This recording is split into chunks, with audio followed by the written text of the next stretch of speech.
The royal class was the special class within the temple, an educational institution, tasked with nurturing talents from all over the empire. The entire class was made up of outstanding individuals with unique talents and abilities. They were the most promising students in the empire. In other words, they made up about 0.1% of the elite. That was the kind of class it was. And in class, there was someone named Reinhardt, held the number 11. Even so, he was confused, unsure if he was seeing things right, and how all of this had happened so suddenly. The concept of infinite aptitude was strange. They didn't understand how someone could enter the royal class. Based solely on aptitude, they had never seen anyone like him before. They welcomed the boy named Reinhardt. It seemed like he had entered a monstrous class and felt disheartened because of it. He had become the 17-year-old son of the Demon King due to the crimes he had committed in his previous life. He was a 30-year-old man, but had now just enrolled in an academy, aiming to survive until the end in that world destined to collapse. He had to be cautious of those who would try to stop him. But Reinhardt felt like he had no choice but to try. He needed to grow stronger to survive. And to do that, he had to earn achievement points either way. This was the world inside the novel. He himself had written, that's when the system added a new event, asking him to give it his all in order to survive, until the end of that novel. In the past, a long war that decided the fate of humans and demons was known as the Demonic World War. Peace finally came, but having gone through such a long and difficult war, and they had to make great efforts to nurture talents, and also define the heroes of the next generation. Thus, the Academy for Talented People across the empire was founded. This institution was called the Special Educational Temple. The royal class was a special class, composed of great talents, within a school already full of gifted individuals. In this class, there was Ludwig, a boy who was fair and hot-tempered, but always ranked last. It was a fantasy action novel set inside the temple and could currently be read on Cacao page, but the comments always said it was a bad story. Readers were patient, but eventually started dropping it and telling the author to stop. They judged it as boring and childish. All the girls in the novel seemed blind, and readers wondered how they kept falling for such a dumb protagonist, claimed the author didn't know how to write.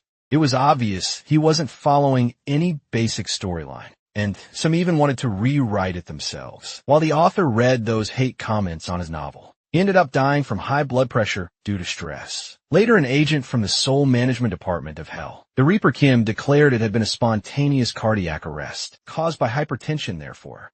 Now that he had just died, he had to review the documents. Once Kim finished confirming his status, protagonist didn't know if it was a joke or not. He had literally died because his blood pressure spiked while reading hate comments on his own work. Cyan Kim asked how many times she would have to explain. It seemed like he still hadn't understood, even after looking at his own body. He remembered passing out. But if that was his last memory before death, it felt a little depressing and pathetic. Kim said that now that he had finished processing what happened, he should hurry and make his choice. As she was busy, I had to move things along. It was a shock to have died so suddenly. But now, he was being forced into making a bizarre decision just as abruptly. When a person dies to go to heaven, they first have to atone for their sins. He'd lived as a writer, he wasn't awful. He'd managed to live solely off writing despite everything. The problem now was that everyone had to atone for their sins in different ways. But he didn't understand if that really counted. Even if he wasn't proud of the things he did, he couldn't grasp how that could be a sin. The protagonist couldn't understand what kind of system this was. It seemed that this irresponsible writer needed to atone for his sins. To do so, he would have to choose one of his completed novels to be placed into at random, becoming one of its many characters. And then he'd have to survive until the end. The moment this situation was presented, the protagonist immediately felt like it was a real-life Sky. He wanted to scream, but Kim smiled, because it was hilarious when someone got a one-way ticket straight to hell. Besides, this was his own novel, so he could know the whole story without needing to worry too much. It actually felt more like a reward than a punishment, and the protagonist responded that it really depended on the novel, no matter how much he thought about it. All the novels he had written so far had no happy endings whatsoever. In the list of his completed works, there was first The City of the Dead. It was a zombie apocalypse, so he could beg to end up zombie food in no time within that universe. The third was called The Hunter Became a Manager, a modern action story about monster hunters. There was a good chance that instead of becoming a hunter, he'd just be some nobody who got destroyed by a monster, not being able to do anything. The fourth option was somehow the game became reality, but in it he was just a janitor. The title already said a lot about the story.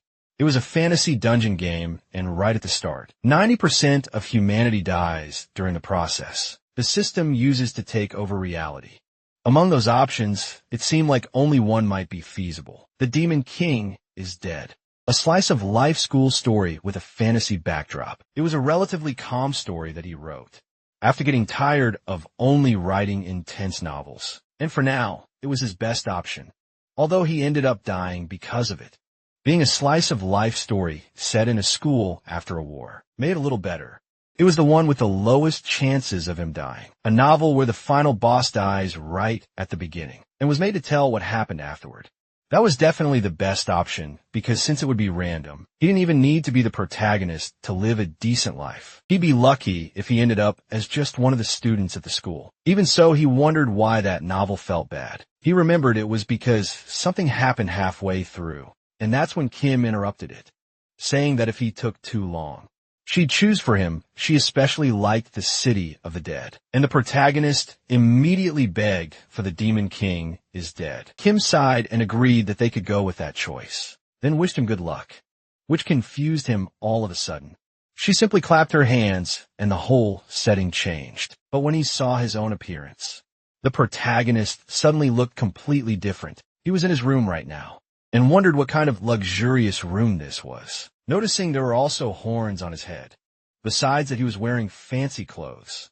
It was kind of shocking that he was really inside his own novel. He wished he could talk to the Reaper, even if he'd just been thrown in without any explanation. Suddenly he was caught off guard, because his status window appeared in front of his eyes. He couldn't understand what kind of cliché development this was. It said his name was Baalier Junior, had standard attributes, and his race was Archdemon, had no talents, and possessed the demon domination skill. The protagonist couldn't understand anything. It seemed like he was a low-level demon king. The novel's title was The Demon King is Dead, and yet he was a demon king. But it wasn't even possible. The random character he had become wasn't so random after all. Suddenly he heard a loud noise, and a huge explosion occurred, sending Baalier flying far away. It was a massive shock. Then an explosion had happened right before his eyes, and the system began a prologue event called Destruction. The defeat of the demon army was imminent, and he had no power at all, but he had to give it his all in order to survive. Baалier's mission was to escape from the Demon King's castle, and if he could manage that, he would earn a total of 100 points. After that scene, out of nowhere, a body appeared in front of the protagonist, and he noticed that several monsters were dying around him. To summarize the events, he ended up inside the novel. The Demon King was dead, exactly as planned, and as a result of the random character selection, he arrived in this place, right in the middle of the collapsing demon realm, as a character who had never even appeared in the novel. 17 years old and with no combat skills, he ended up becoming the son of the Demon King. The same Demon King who was killed at the beginning of the story. He was Baalier Junior, the prince of the crumbling demon kingdom. Baalier ran as the castle collapsed, calling that damned Reaper a huge scammer for deceiving him, even though Kim said he would become a random character inside the novel, and might even get a reward for it. He still didn't understand why he had to be the Demon King's son. And the reason why the castle was collapsing was pretty obvious. The Demon King and the hero were in the middle of their final battle. That was the prologue scene. He had written himself in a novel called The Demon King is Dead. In the novel, both the Demon King and the hero died, and the war ended with the humans' victory. And now he was the Demon Prince Baalier, which meant that the moment he got captured, he would certainly be killed while running. He paused for a moment because he needed to think about it and wondered how he could survive in such a horrifying situation. There had been a system window next to him for a while now, something he had never added in his novel. Being the final boss as the Demon King would have been much better, could have fled or tried to make a deal. Anything would have been better than the current situation. Baalier had no special abilities that could help him survive or escape. The only useful thing was the fact that he could understand the language of this world. So his only remaining option now was to escape. He hoped he could find something useful inside the storage room. He reached the protagonist entered, hoping to find something helpful. But it was shocking that there was only junk inside that warehouse. That's why they were losing to the Imperial Army. There was nothing in there that could be of use. While searching, Baalier suddenly found a book of magic scrolls. In the novel, he had written it, so that even someone who couldn't use magic could activate them, just by opening the scroll. He opened the book and checked. The things he was looking for should be in there somewhere. While searching, he ended up finding a teleportation scroll, a movement spell that transports the user to a specific location. The magic scroll had teleport inscribed on it, but at the rate the castle was being destroyed, he would end up buried in the ruins. First, Baalier had to try to get as far away as possible, so he attempted to use the teleport to get out of there, but he ended up still in the same place, and wondered why it wasn't working yet, due to a magic movement barrier. The system notified him that the spell he tried to cast had been immediately canceled. Baalier realized he was completely screwed in this situation. He didn't even have time to search for other ways to escape. He wondered if he should try begging for the Mystery's life. That 27, they found another spell in the book called Camouflage. Protagonist didn't know if disguising himself as a human would actually work, but he would try anything he could. He still had doubts about whether it would succeed. Nevertheless, Baalier Junior's escape plan from the Demon King's castle had begun. The first thing he had to do was disguise himself as a human with a camouflage spell, infiltrate the human prison, and be rescued by the Imperial Army, along with the other prisoners. Later on, he could find an opportunity to escape, and his survival mission would be a great success. The best way for Baalier to survive in this situation was to be rescued by the Imperial Army. So he entered the prison cells after using the disguise spell. However, he didn't understand why it was so quiet inside. He wondered if he had entered the wrong place. That was when he stopped and noticed a horrible smell. It was the smell of blood, and he felt like he had just stepped on something while walking. That's when he realized it was his severed hand, and he fell back screaming. He had come into contact with a dead person's blood. The protagonist froze at the sight of that horrific scene. For some reason, all the prisoners were dead.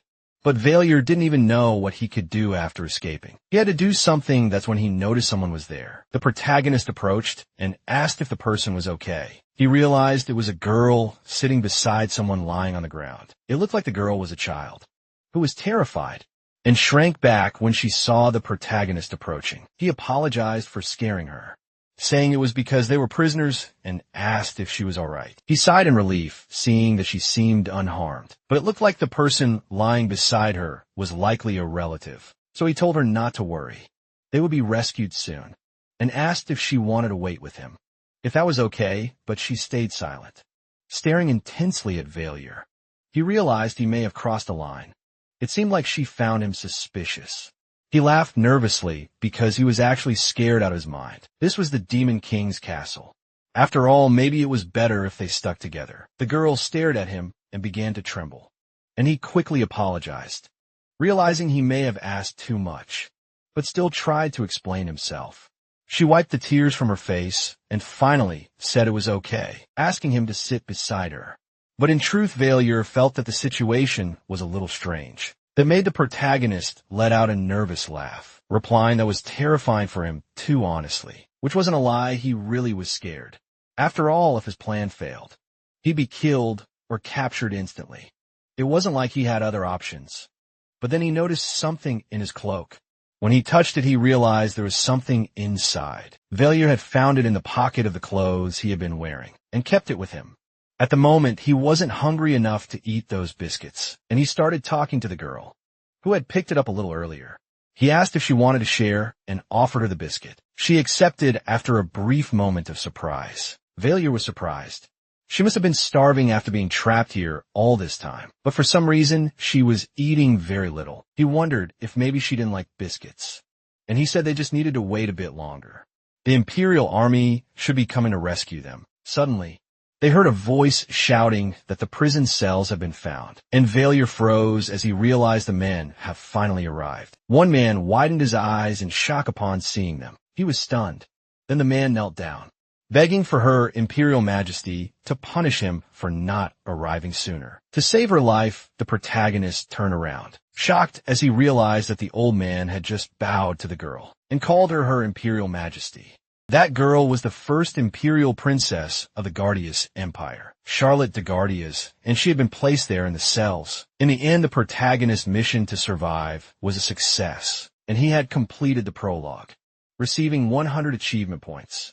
Later, at the military base of the Imperial Army, several soldiers were injured, fortunately being rescued alongside Princess Charlotte, who had been with him. Turned out to be a good thing.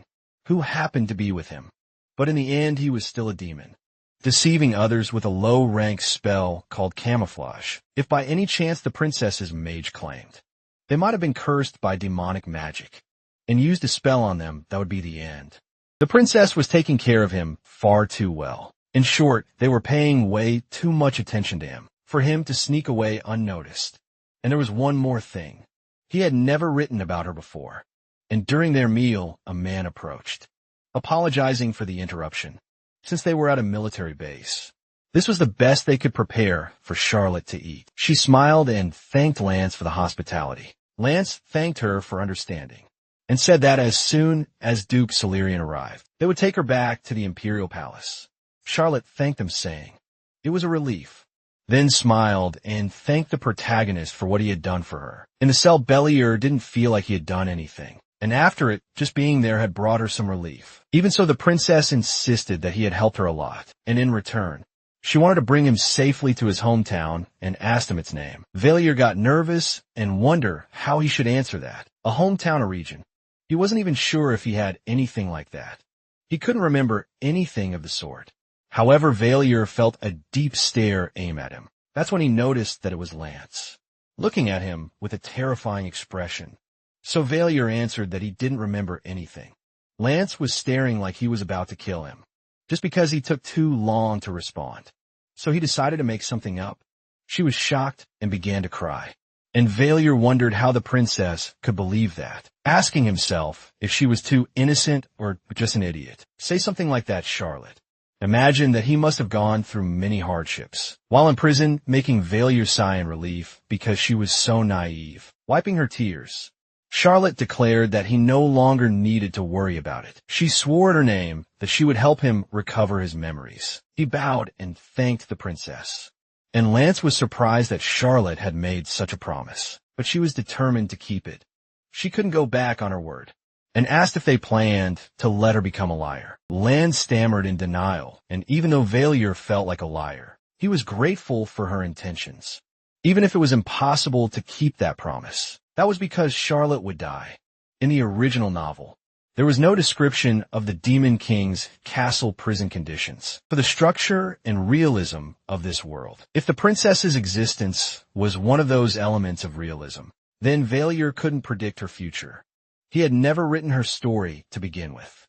But knowing Bertus Prince, he had written he would never let competitors live if they stood in his way to the throne. That innocent girl probably didn't even know her own fate. Even her life was on the line. And Baalier wondered what he could do for her being so weak. In truth, the princess dying and him escaping the danger would be more fitting, but he would become a real bastard for that. The protagonist wondered what kind of thoughts those were. A child's life was at risk right now. He wished he could tell her that her life was in danger, if he could push her away by doing that. Lance stammered that he still had to ensure her safety. Finally, Lance agreed with her and decided to leave to call a doctor. Then Charlotte turned serious and began with an apology, which left Baalier completely confused. She looked like a completely different person now, especially because Charlotte stated that it was her fault. He was going to die. She couldn't share details about the imperial family. There was a high probability that she would be assassinated in the near future if things continued like this. The one responsible would be her half-brother.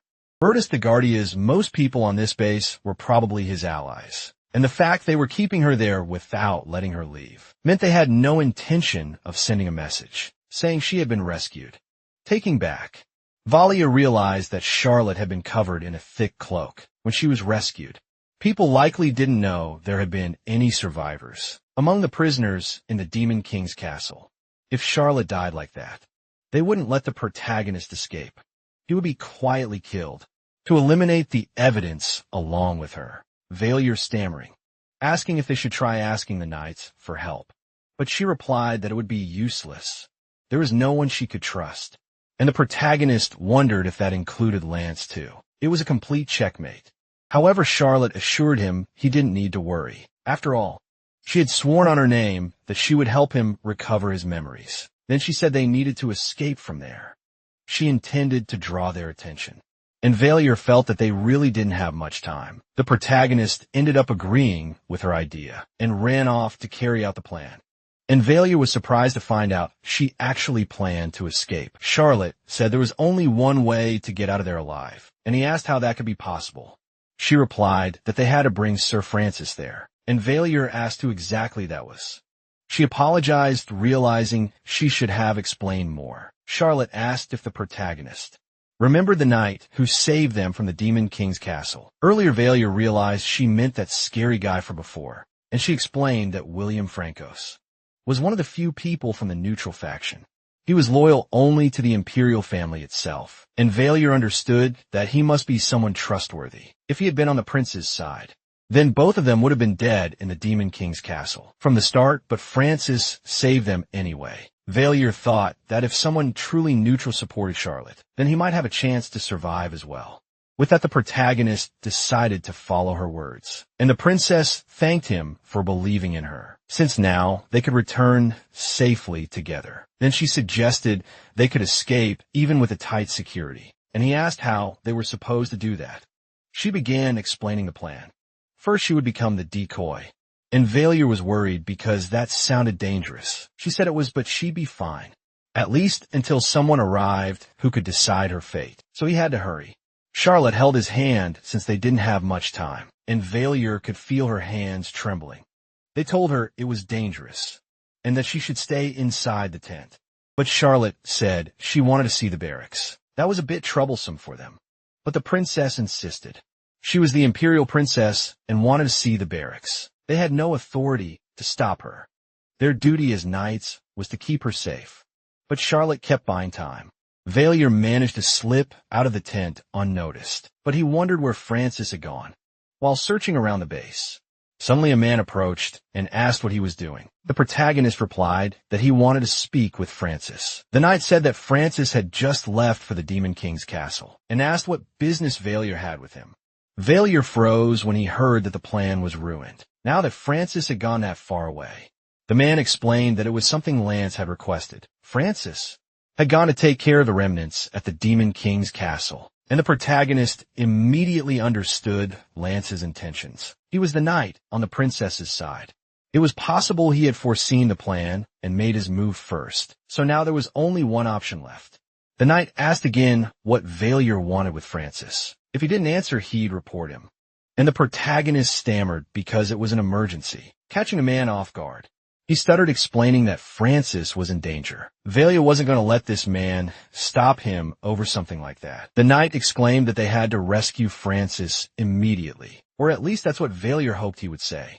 Instead, the man asked what the protagonist was talking about. Baalier thought it would be too convenient if he believed him, just like Charlotte had. Slowly, Baalier answered that he didn't know all the details, but something involving Francis and her Imperial Highness was happening. For the safety of Charlotte and Francis, they had to bring him back right away, which shocked him, and added that he was saying he believed in a nobody like him. A protagonist stammer asking if he really do that. He knew he shouldn't be saying this, especially since he hadn't given any reason to be trusted. The knight laughed, saying it was true. What if he had to give a reason? Maybe it was because Baalier was so desperate that any stranger could see it. Baalier got nervous hearing that. But the man said he understood. Part of it was just intuition telling him it was true. He also thought Francis might have predicted something like this when he told them to stay on alert. He said someone might show up. Valerie was surprised and wondered if Francis had known about this the entire time. He'd always known what could happen to the princess. Even so, the protagonist questioned, why he had left and gone to the Demon King's castle instead. He should have stayed by her side to protect her. The knight then said they should get going, and asked if he had ever ridden a horse before. Baalier replied that he had never ridden a horse, but the man answered there was nothing to worry about. His steed was excellent with that. He turned around and asked him to follow. They could leave once he found his course. Baalier had no choice but to ask Francis directly. The man finally introduced himself as Darius, and the two walked off, unaware that Lance was secretly watching everything. Darius rode with Baalier on his course, and on the way he saw a demon being thrown into a cage by other men. The protagonist wondered why there were other demons, so Baalier asked Darius about it. He asked why there were demons by the roadside, and Darius replied that they were prisoners. After all, there had been a battle there. If they had been captured, they were either defeated, so soldiers or non-combatants. So there was no need to worry. And Baalier replied that he understood, realizing that if he had turned himself in, this would have happened to him too soon. They were nearly there and would be getting off the horse. It didn't take long before a few other knights noticed them. Approaching one of them, asked who the two were, and Darius greeted them by introducing himself as the leader of the 3rd platoon of the 11th squad of the 4th regiment of knights. From the 1st corps, the knight asked what had brought Darius there, and replied that Baalier had something important to say to Francis, and so he had brought him. Since it was a confidential matter, he brought him to speak with Francis directly. The knight grew nervous upon hearing that. After all, they had just received a report saying that Francis had died in battle against the remaining demons. Baalier froze shocked by what he had just heard. The knight asked if the message was something he should know. Baalier denied it, saying it was a personal matter to discuss with Francis, and the man turned them away, saying this wasn't a place for outsiders. If that was the case, Darius thanked him. But Baalier began to panic. He realized things had been going far too well, and now understood the reason why. Francis being killed by rebellious demons was clearly a lie. Curtis wanted to end Charlotte's life. He wanted to cover up the fact that she had survived the demon King's castle, so, just as Charlotte had said, he would want to erase all possible evidence, even if it meant killing everyone who knew she was still alive, and that would include Francis as well. Therefore, Francis had been taken to the Demon King's castle and assassinated. Baalier worried about what was coming for Charlotte, but didn't want to give up. He needed to think about what to do now. That's when Darius told him that this time, he needed to tell the whole truth. The real reason he had said Francis was in danger, and the princess as well, made the protagonist fall silent. Hesitating, he wondered if he could trust Darius. According to Charlotte, most of the military was on Prince Bertus's side, so he didn't know if Bertus's influence had already reached a lower-ranking officer, like Darius, but he had no one else to trust. After that, Baalier ended up confessing the truth, from when he was imprisoned with the princess, and how Francis had saved them, responding that if things were really as Baalier said, then Francis had been killed by knights, rather than in battle against demons. Baalier agreed. He believed there was a high chance that was what happened. Darius then asked if he intended to save the princess. If that was the case, then it was all right. Darius declared that he also intended to save the princess's life, and Baalier was quite surprised. The man said he was part of Francis's group, so it made sense that he would join forces and trust the protagonist to keep Charlotte safe. If Darius said so, Baalier felt relieved. He still couldn't trust him completely, but at least he might get some help to escape. But Darius said it. Didn't make sense for them to be there at the Demon King's castle. They should go back to save the princess from the outside. The protagonist finally had the opportunity to see the Demon King's castle. However, Baalier asked Darius to wait because he had a good plan, and so they entered the castle again. The knight said that the idea of searching the demon supplies for items that could help them escape was actually smart, but he noted that when they reached the room, it had clearly been a while since someone had been there. And Baalier tried not to look too guilty, since he was the one who had checked the room earlier. Even so, there had to be something useful if they took a good look. Setting aside the fact that he was the one who had stolen the stuff, Baalier suggested they should take a look around. That's when he found something, and Darius was surprised that he found something useful so quickly. The protagonist tried to act casual, since he had already seen everything before, and they realized it was a teleportation scroll. Darius noticed it was one that used demon magic. Baalier said they should grab as many scrolls as they could, in case they came in handy. He also laughed, pretending it was just coincidence as he found a book full of scrolls. If they put them there, it'd be easier to grab them when needed. Darius thought about how she had heard Baalier was a prisoner, but even so she wondered how he knew where the scrolls were. Soon they managed to gather everything, and Darius said they should hurry back in time. She asked if Baalier could remember the way they came, and while the protagonist was pointing it out, suddenly the knight told him to be quiet and LED him in another direction. Baalier was confused, but then Darius whispered that there were others nearby. Knights had entered the supply room. They were talking among themselves, saying they saw the other two entering the castle. Rats hiding inside the Demon King's castle. These were knights of the Silurian Duchy. Darius whispered that things were really getting complicated. That was Bertus's maternal family, and one of the strongest noble families in the empire. They wanted to put Bertus on the throne because of that. Most knights from the Silurian Duchy weren't common-born knights. In fact, all of them were high-ranking knights with noble status. That's how the protagonist had written it. The knights didn't think they needed to worry, since they find the two hiding soon. Enough Balder wondered if they really would find them so quickly. Then one night's eye began to glow.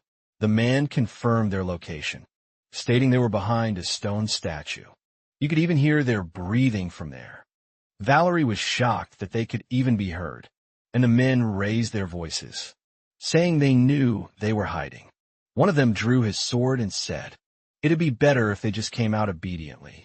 And so Baalier and Darius emerged from hiding with no other choice. The knight muttered that the princess was truly pitiful, dragging innocent people to die with her. Darius shouted that he was a bastard, asking if he couldn't even see how disgraceful he was, trying to kill the princess. But to the man it didn't matter what some unknown brat like him said. He didn't feel good about killing a young civilian, but it was all for the sake of the Empire's future. And Darius told the protagonist to stay back. Baalier grew tense. He had gone through so much just to escape the Demon King's castle. And now that he was back, it seemed like he was going to die. To die again like this. It hadn't even been a full day since he lost his life, due to high blood pressure. Suddenly the protagonist turned, and noticed there was a gargoyle statue beside him. In manga and games they started moving at moments like this. And that was exactly what happened. The soldiers froze as the gargoyle suddenly started moving. The commander of the knights was defeated by the gargoyle, as it suddenly lunged at them. Baalier wondered how that happened. He had only thought that maybe it could move, but he didn't understand what triggered it. Darius didn't know what happened either. But this was their chance to win, and she grabbed Valier's wrist so they could run, while the gargoyle handled the soldiers. The two of them ran and took advantage of the opening to survive. They got a horse and began rushing away. Darius asked why the gargoyle moved, and Baalier said he didn't know either. But obviously it was a lie, because the protagonist remembered the status window, and in it there was a skill called E-ranked demon domination, perhaps because he was the Demon King's son. I just hoped Darius wouldn't suspect anything. But Darius said it was a good thing, since they managed to escape safely. Still, Baalier was worried because they had almost died when suddenly Darius noticed a new problem. The other soldiers were already chasing after them on horseback, at full speed trying to catch up. The soldiers shouted that they needed to hurry before Darius and Baalier could escape the forest, and things got complicated. There were so many men that Baalier told Darius to grab his waist. Darius didn't understand what the protagonist was thinking of doing. The protagonist mentally begged for something decent to appear, because he didn't want to die there. Now that's when he stopped and saw something important. So Baalier used the scroll from the book to cast acceleration, refusing to let things end like this. First, he used acceleration to increase the speed of their horse and create a good distance from the enemies chasing them. With that, they managed to widen the gap, thanks to magic and Daira's side. Barely believing Baalier could know such a spell. Because of that, the soldiers couldn't catch up. But then he choked mid-breath, because an arrow flew right past his nose. Now, they were using the distance to shoot at them while they were running. Darius said they weren't going to go easy on them, Valor needed to use something better to deal with Solarian's knights. So the protagonist chose something that caught Darius off guard. Valia knew that well. It was because of the traits he himself had written for them. It would have been ridiculous for knights to die from just one spell. He had written a galloping class at the temple. So Baalier had no intention of using that spell on the knights. He couldn't believe that. A trait he had given to his characters was now causing such a huge problem for him. Instead, the protagonist used an illusion spell on the horses. Fortunately, only the knights were trained against illusions. Not their mounts the soldiers couldn't understand. Baalier was glad to see that it worked, because the horses were struggling to move and start running again, to make them stop chasing them.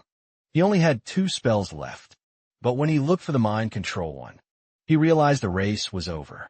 Darius said their horse was exhausted. At that pace, Solarian's knights would catch up to them soon. Baalier wondered what he should do. That's when he saw something ahead of them. Imprisoned demons nearby. They had been captured after the Demon King's army was defeated. But then he felt a strange sensation. It was the same as when he had moved the gargoyle. And within seconds, one of the demons broke the chains that were restraining them. Darius was shocked, wondering what was wrong with that orc, since it was running toward them. Worried they were about to die. But the orc ran right past them and charged toward the men who were still chasing them. Soldiers wonder how the prisoners managed to escape when they were supposed to be guards watching them.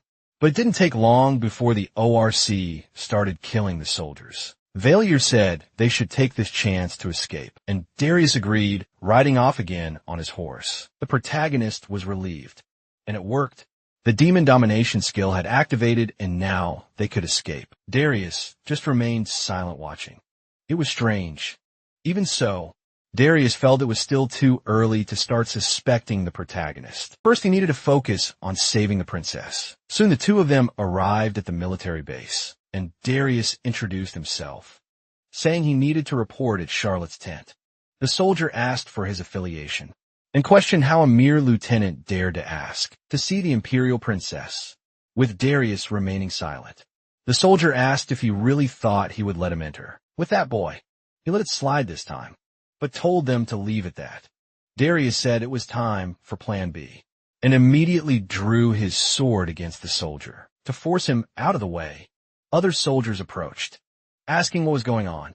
And Darius complained because they had ended up getting caught, and the protagonist entered the tent, just in time to see 2 men standing with her. They questioned who he was, making it clear that they were told not to let anyone else inside. Charlotte was surprised, but Baalier shouted for her to close her eyes, using a flash spell to blind the 2 men. Then he asked the princess to follow him, grabbing her hand, and using his mass teleportation to escape to the imperial capital, Guardium. A great light burst out, and Baalier completed the prologue sequence, earning the advanced special trait, Historical Turning Point.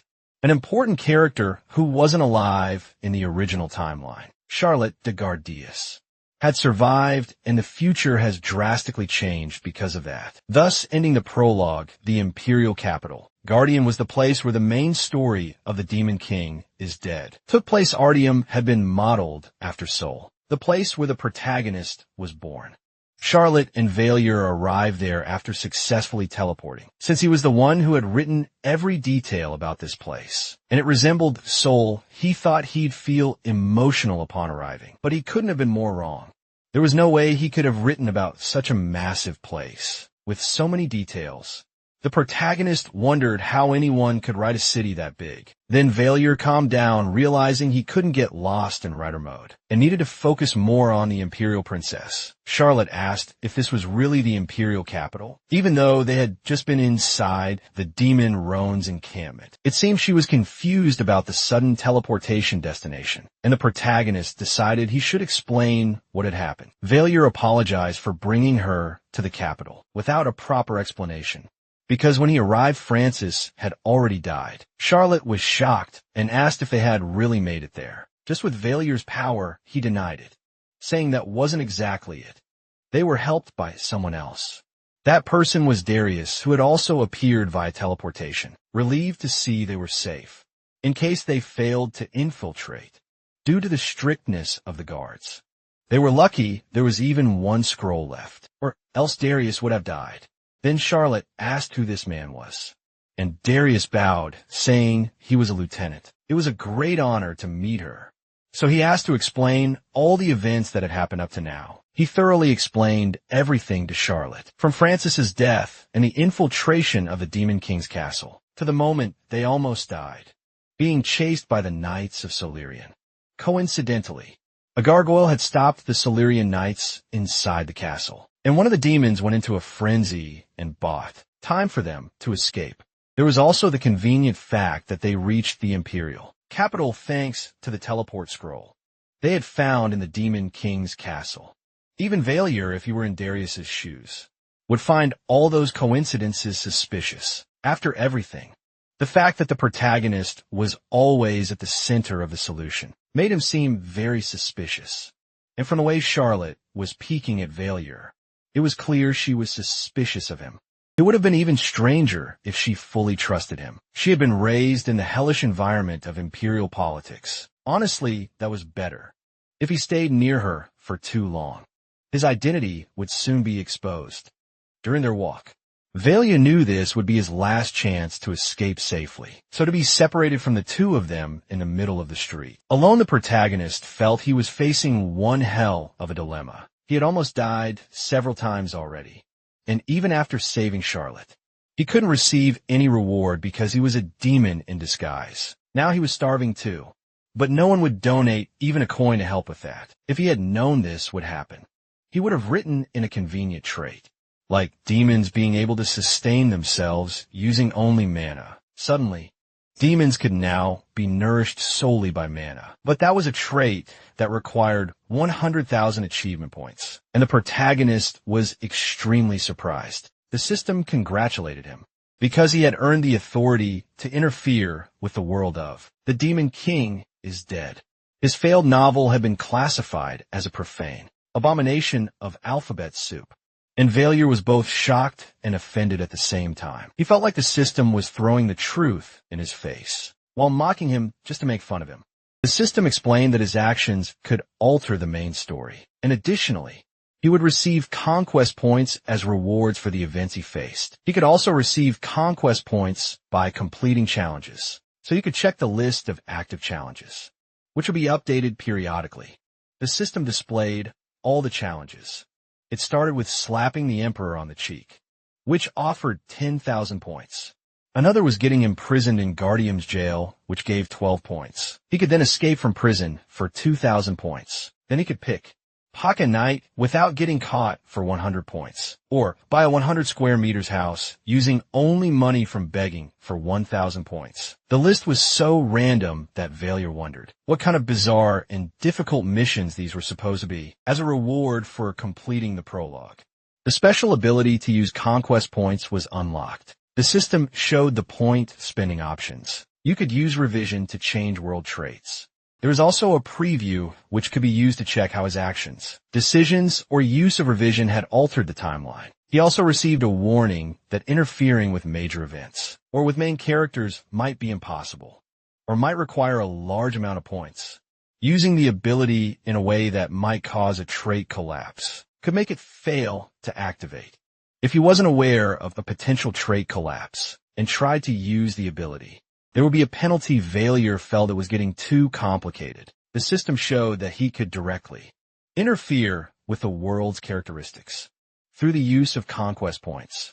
Important events might be unchangeable or require a large amount of conquest points. An ability could not be used to cause a collapse of traits. Attempts to force such an outcome would be penalized. It also offered a summary for the idiot who didn't like to read, despite being a writer, and once again, Baalier was frustrated with the sarcastic system, but it didn't matter now. He needed to stay calm.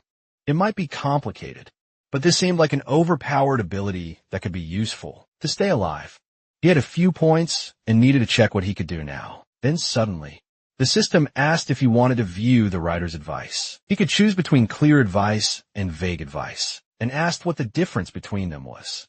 The vague advice asked how so many people were kidnapped in the Demon King's castle, and Baalier had no idea what that meant since it sounded like a riddle. He had wasted 150 points for nothing. While the clear advice told him to go straight to the magic item shop. Now, that was decent advice. At least he could trust that. So far, the system had been suggesting he support himself by selling the scrolls he had. It seemed to be suggesting he make quick money, using the magic scrolls he took from the castle. But that wasn't quite it actually. And Baalier headed to the Alagard district, the commercial area, where a man asked who he thought he was trying to fool. Another laughed after seeing the pages of the scroll he offered. It was the first time he saw someone trying to scam like that. Someone else said that if he had that kind of artistic skill, he should go to an art academy instead of wasting time with this. All the vendors thought he was just some crazy kid trying to scam them with fake scrolls. That was strange. The system had told him to go to a magic item shop, but apparently it wasn't so he could sell the scrolls. Baalier arrived at a fourth store to try selling a magic scroll, now even hungrier after walking so much. He just wanted to sell it already. And the man asked back if he could perfectly copy that scroll. The protagonist was confused, judging by the fire symbol. It looked like a fireball scroll. The vendor said he had good drawing skills. Maybe they could split the profits. 50-50. Now Baalier understood what he was talking about. The man said that if he could bring a copy of it by the next day, he could pay 5 silver coins, and even laughed at him. It was obvious the vendor thought the scroll was fake, but Baalier agreed to try copying it anyway. Still, 5 silver coins was nothing. He would just try to resell it to someone else instead. He wasn't confident in his drawing skills, and wondered what would happen if the buyer tried to use it. In an emergency, he didn't want any more guilt on his conscience. But it was strange that people couldn't recognize the scrolls he had taken from the castle. If they couldn't recognize them, Baalier could only sell the fireball scroll and end it there, even without expecting much. He visited the shop and walked in asking if anyone was there, but there was no one sitting at the counter to greet him. The shop was a complete mess. It looked like they weren't even open. And Baalier didn't notice someone approaching from behind. Soon he turned around and saw a woman smiling at him, asking if he was a customer. What brought him there, whether he needed a scroll or a potion. He replied that he came to sell a scroll. And she smiled, saying it was mean to play tricks like that on adults. Girl said she normally didn't buy scrolls, but she couldn't let him walk around with something dangerous, offering 2 gold coins in exchange. That's when she paused and asked him to tell the truth. And Baalier didn't understand what she meant, until she asked where he got that scroll.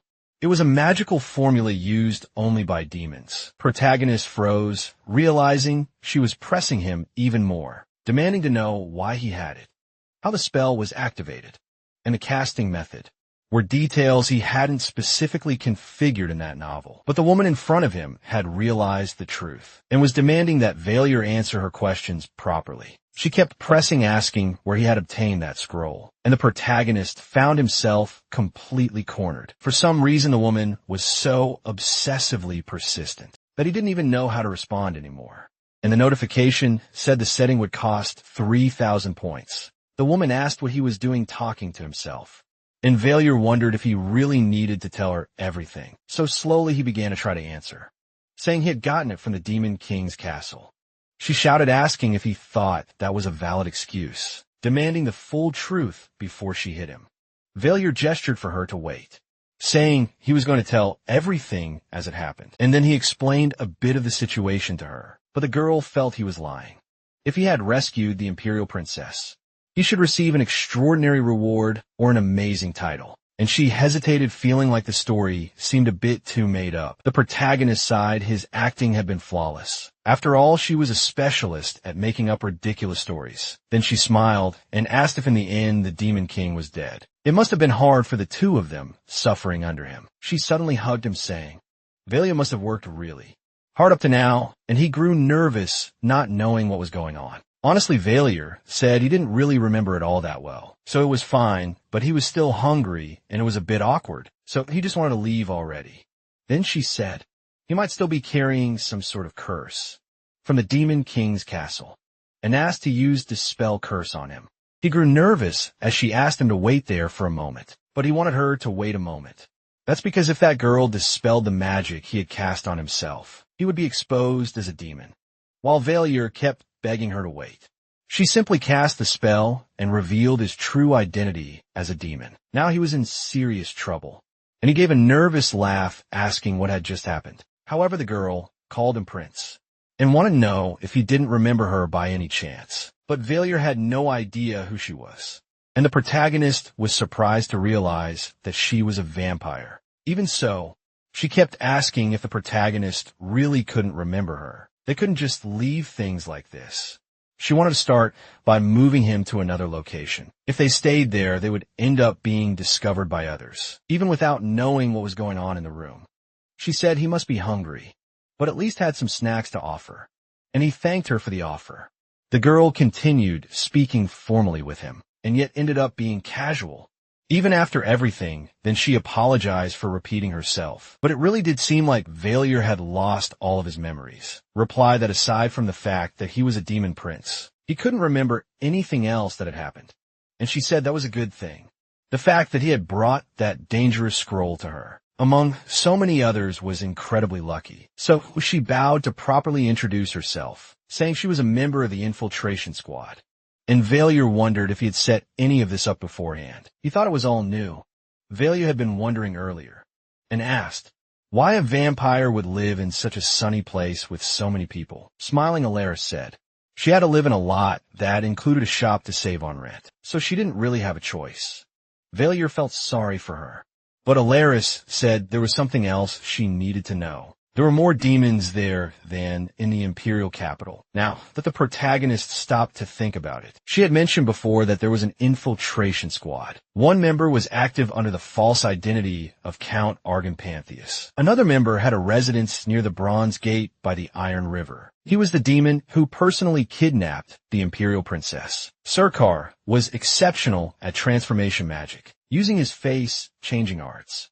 He was able to infiltrate the human world with ease, and Baalier realized that he was the one who kidnapped Charlotte. It was better to be very careful around that person. And the protagonist asked more about the one called Mad Dog. She was a woman who led one of the gangs that ruled the underworld of Guardian. Using her excellence in hand-to-hand combat, she had built her own force in a short time. Baalier couldn't understand what was up with this group. That was supposed to be an infiltration squad. It seemed more like gangsters still. She was in charge of funding the infiltration squad, during this period at least. Baalier acknowledged that she was the leader of a major gang, and he asked what the best method to make money would be. Alara slowly said she made money selling candy to people, and the protagonist choked. They were all just a bunch of criminals in the end. Ultimately, Alara sighed, because Baalier had forgotten everything that had happened, but he himself was somewhat frustrated with the situation. Even so, she was relieved because the prince was safe. They could rebuild the demon world. But Baalier refused. He had no interest in rebuilding the demon world at all. It was horrible enough that he never wanted anything like that again, and in the current situation. Simply mobilizing the demons again would be an act of self-destruction. There was nothing they could do. Elleris asked how Baalier could say something like that. He should rebuild the demon world as the demon prince, for the future of the demon race. But Baalier stated that the demon world was over, so he had no intention of becoming king of a nation that didn't even exist following that logic. Alaris should also stop acting like a servant of a dead nation, which left her silent slowly. She agreed and apologized for taking such a shameful stance. He must be very tired, so he should focus on resting for now. Before Baalier could say anything, she simply left the room, and he wondered if he had been too harsh saying those things. Now, Alaris, just for a moment, had looked vaguely happy, but he didn't understand what was going on. Alaris as a vampire seemed like some kind of noble of the night. Seeing her like that, Baalier felt that she was incredibly beautiful. In the middle of the night, the protagonist called out to her, and also asked her not to call him prince anymore, which made Alaris apologize. In truth, he was curious to know what kind of person he used to be, and she was surprised by the sudden question. Stammering, she said that, of course, he was greatest source of great pride for all demons. From her reaction, Baalier knew something was off. Instead, Baalier said he could let that go for now because he intended to sleep. They had agreed to meet the other two members of the infiltration squad the next day. Then he realized that if he slept on the bed, she'd have nowhere to lie down. But it didn't take long before she laid down next to him. It was a sudden development. Since his reincarnation, he thought everything had been awful, but right now it wasn't so bad. And he even celebrated a little for being the Demon King. Dawn came, and Baalier left with Alaris to begin their infiltration. The capital was extremely noisy. The resurrection of the princess. The soldiers' sacrifice and the death of the demon. Of course, they wouldn't stop shouting in celebration. The war was over. Everyone celebrated in the streets, shouting for the sake of the empire and the imperial princess. Meanwhile, the two turned their backs to the crowd to catch the man, a train that was from the Alaga district, and they began heading south, moving toward the Bronze Gate. Thanks to making the character an opportunist, they didn't have to walk all the way from Yongsan Station to the express bus terminal, to Bampo Hongang Park. Now, they had reached the lower part of the Bronze Gate, and Baalier had to admit it was truly a den of beggars. But Alaris said they had no other option. They were going to meet the king of the beggars, and headed near the sewers. Meanwhile, inside the sewers, someone could already sense something approaching. As Alaris and Baalier walked in, she warned him to be careful since it was still quite dark. And soon someone stood up, recognizing that Alaris had arrived. The person who appeared was Lawyer, stammered out a greeting in return. She was a girl, but he figured they'd never said the prince was a guy, so he should have expected something like this. Warrior asked if Sarkarbar was coming too, and Alaris nodded. He was a busy noble and had only given them notice in advance. The prince had lost all his memories except for who he was, and Lawyer asked if that was really true. Baalier confirmed it even so. Lawyer sighed, saying it was a relief. But the protagonist didn't understand why she reacted that way, at the very least. He wouldn't order Lawyer to pull up her skirt and act like a dog, like he used to.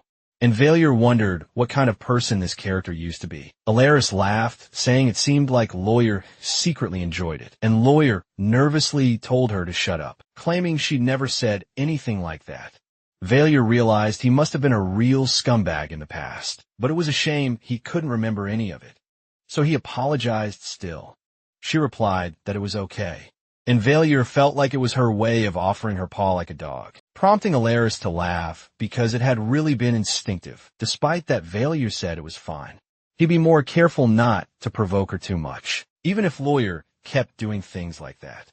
Suddenly they heard a voice and saw someone running and shouting. He ran straight at Baalier and hugged him so tightly that Baalier nearly fell to the ground from the force of the impact. Sarkar cried, saying he'd been terrified this whole time, and Lawyer was shocked that he had run so hard he was out of breath. Sarkar wept, saying that the great and mighty demon prince, Baalier Junior, had to stop the impure humans.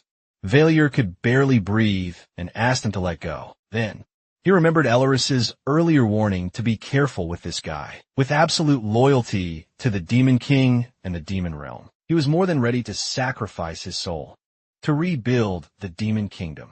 As Baalier tried to pull away, Lawyer grabbed Sarkavor by the hair to make him back off, once and for all after everyone stepped back. They sat down to talk, and Sarkar stated that Baalier had to rebuild the Demon Kingdom because it had been destroyed. Sarkar declared that he should avenge the fallen king and build an even greater and more powerful demon realm. But Lawyer said all of that was nonsense and told him to shut up once and for all. And Baalier sighed at her demand. Still, he was just a useless little kid for such a grand dream. But Sarkoba asked what he meant by that. Because he was the greatest and most powerful archdemon, ruling over all demons, and Baalier asked. The three of them fell silent at that, while Sarkavar continued praising the archmen endlessly, until Alaris cut him off to speak again. She explained that in the dark land where they had lived, it had been a relentless war zone where blood never dried. A long time ago, humans had begun to form nations to change that, but without considering uniting. There were different races, and the demons were destroying themselves, until the day special demons stopped the Great War and united the Dark Land. This demon interfered with the minds of others. They gave him the title of Archiman out of respect, and it later became the name of the Demon King species. Baalier understood better now and asked what he was supposed to do, wanting to know if they even had a plan for that. But it was way too risky to do that immediately. They were in the heart of enemy territory, the imperial capital, and he would stay there to learn the culture and customs of humans, and also formulate a strategy. Sarkagar even cried from emotion, as expected of Baalier. He couldn't hold back his tears at the prince's bravery. In reality, it was because there were mana trains, and human society was much more convenient for getting things done, and suggested Baalier enroll in the Empire's educational institution. But Lawyer and Sarkaglia seemed to be understanding each other. Somehow he could get stronger, and plant the seeds of vengeance inside the temple school, where the Empire's prodigies were trained.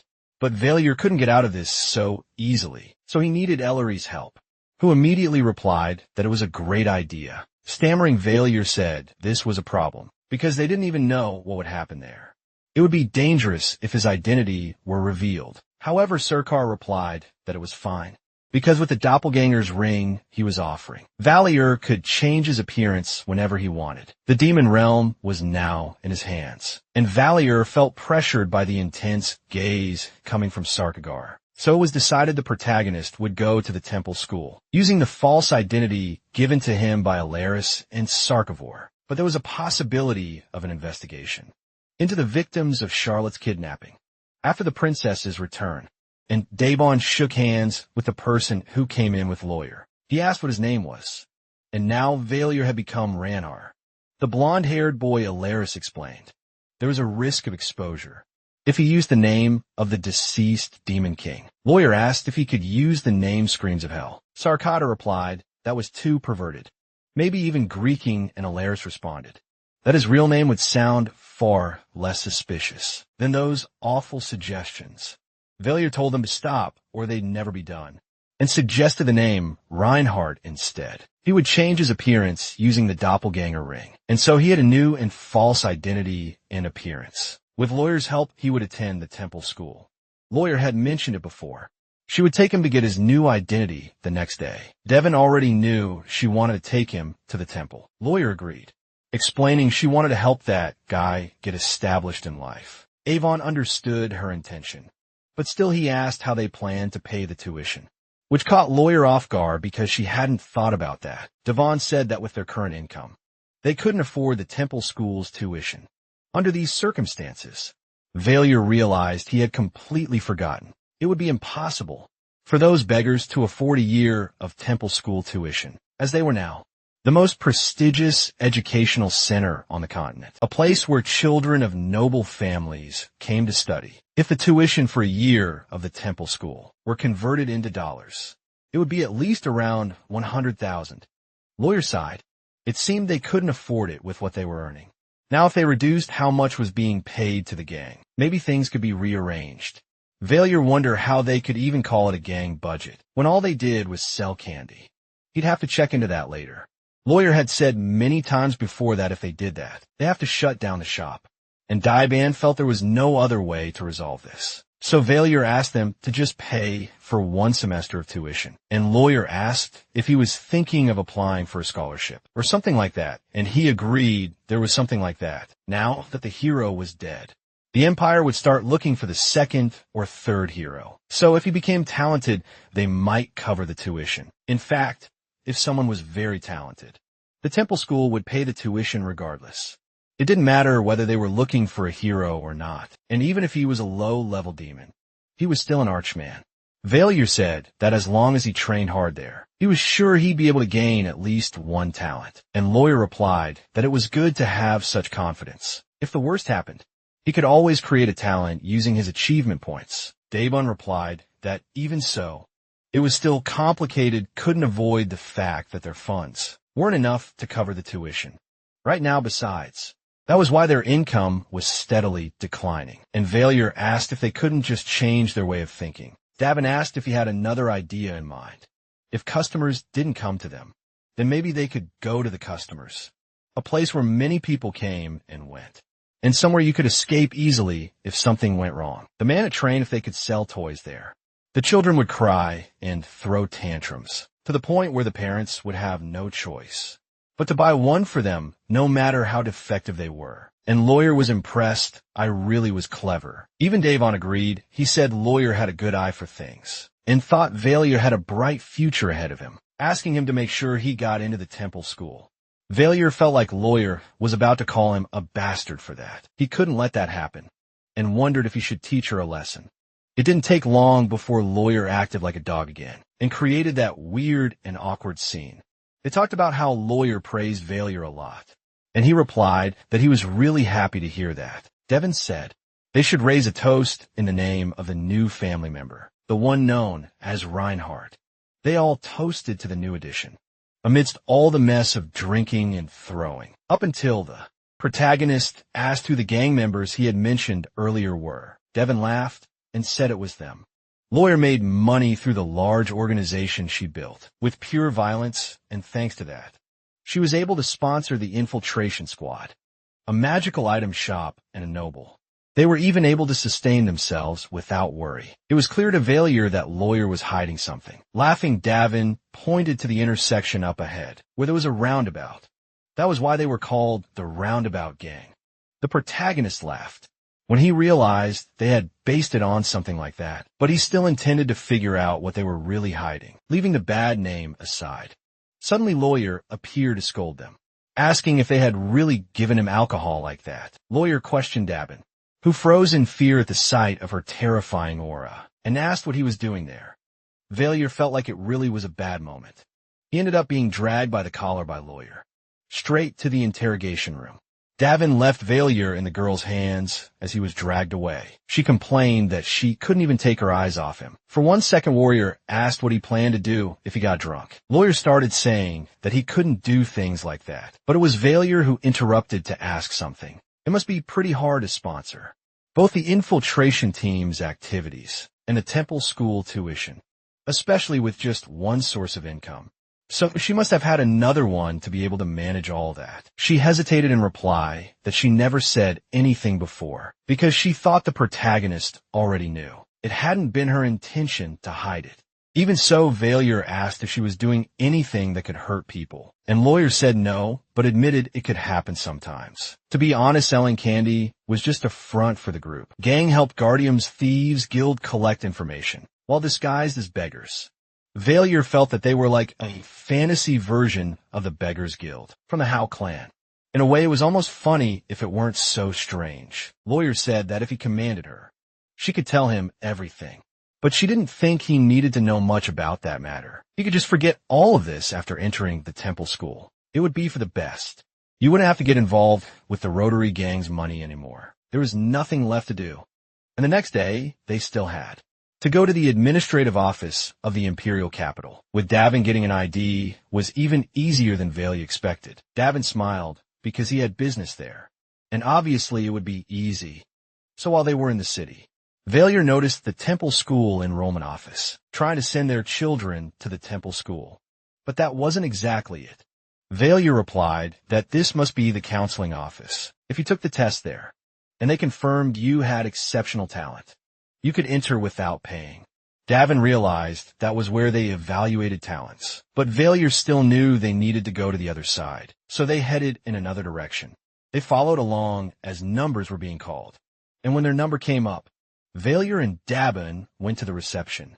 The receptionist asked if they knew that this was the enrollment window, and Davin got nervous trying to respond. Baalier said he was there to pay his tuition and enter the school, and she sighed at his words. There were always people like them, who thought they could enter the school for just one semester. Baalier asked if that wasn't allowed, and the receptionist laughed. Normally when that happened, the children who entered the school tried to borrow money from other kids. To prevent that kind of situation, they didn't allow students to register with just a semester's worth of tuition. Baalier sighed, realizing he hadn't counted on that. Davin asked if the test cost money, and the receptionist said that taking the test was still free dying. She ended up agreeing they had come all this way, so they might as well take the test anyway. Still, Valerie and Davin talked. It felt like a waste of time, but Davin felt it wasn't. They just had to do what they could. Baalier felt like he was the one discouraged, and the receptionist told him to place his hand on the detector. That made the protagonist worry. about the possibility of them finding out. He was an archman due to his demon domination. There was no way that would happen. But just in case, he could use the ring at the exact moment. However, the receptionist was surprised by what was happening with the detector, and Baalier grew worried, wondering if he should run away. Then Devin joked, asking if maybe something good was hidden inside him, and Baalier laughed, saying there was nothing like that. For now, it didn't seem like they had discovered he was a demon. She just said she'd replace the crystal ball. But to begin with, he knew his attributes better than anyone else. And soon she brought out another detector. This one was new. She checked that it was working properly this time, so things would probably go smoothly now. And Devin asked what happened, wondering if it broke again. She found the situation odd. She was sure it should have been functioning normally. Then she asked Baalier to hold it there for a moment, and he wondered if he had some sort of skill that could break devices, or something like that. The woman just remained shocked by what she was seeing. It should have been impossible, because the aptitude it showed was catching her attention. Aptitude was an inferior form of talent. It wasn't enough to call someone a peerless genius, but it could show that someone would achieve good results if they worked hard in that direction. Over time still, even though someone couldn't enter the school just with aptitude, they still told children their aptitude during evaluations as a service, but when she showed value the result. Even he was surprised according to the test. He was born with an aptitude for all things in this world. According to the results, the protagonist was capable of using both divine magic and dark magic, something that had never happened before in the Empire. Devon slapped Baalier, while laughing when he realized he had been right from the start, relieved to have hit the mark. However, this was a problem because it wasn't what the protagonist wanted, and later even Lawyer was shocked by the so-called infinite aptitude. But infinite aptitude felt devalued, like something the story needed to make sense. That was why this world had given him aptitude in every field. And that was when someone approached him to talk again. It was Davin, who noticed he didn't look very happy after seeing the results. And Baalier replied that he was happy. He just didn't want to be a burden to the group.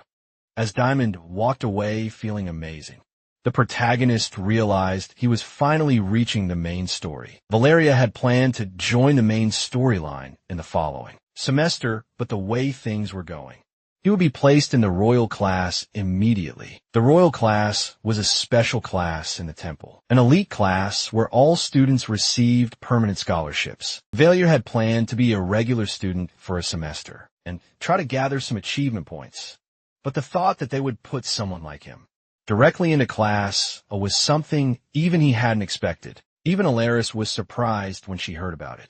However, Baalier didn't look happy about it at all.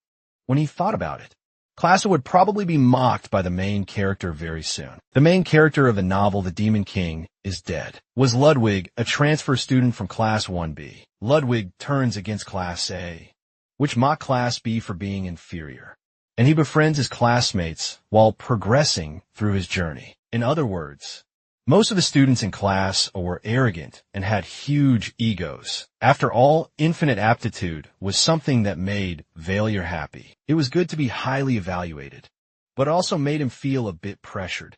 Alaris reassured him. He could already imagine the villains he would meet in Class A. If something were to happen, he wouldn't survive on aptitude alone.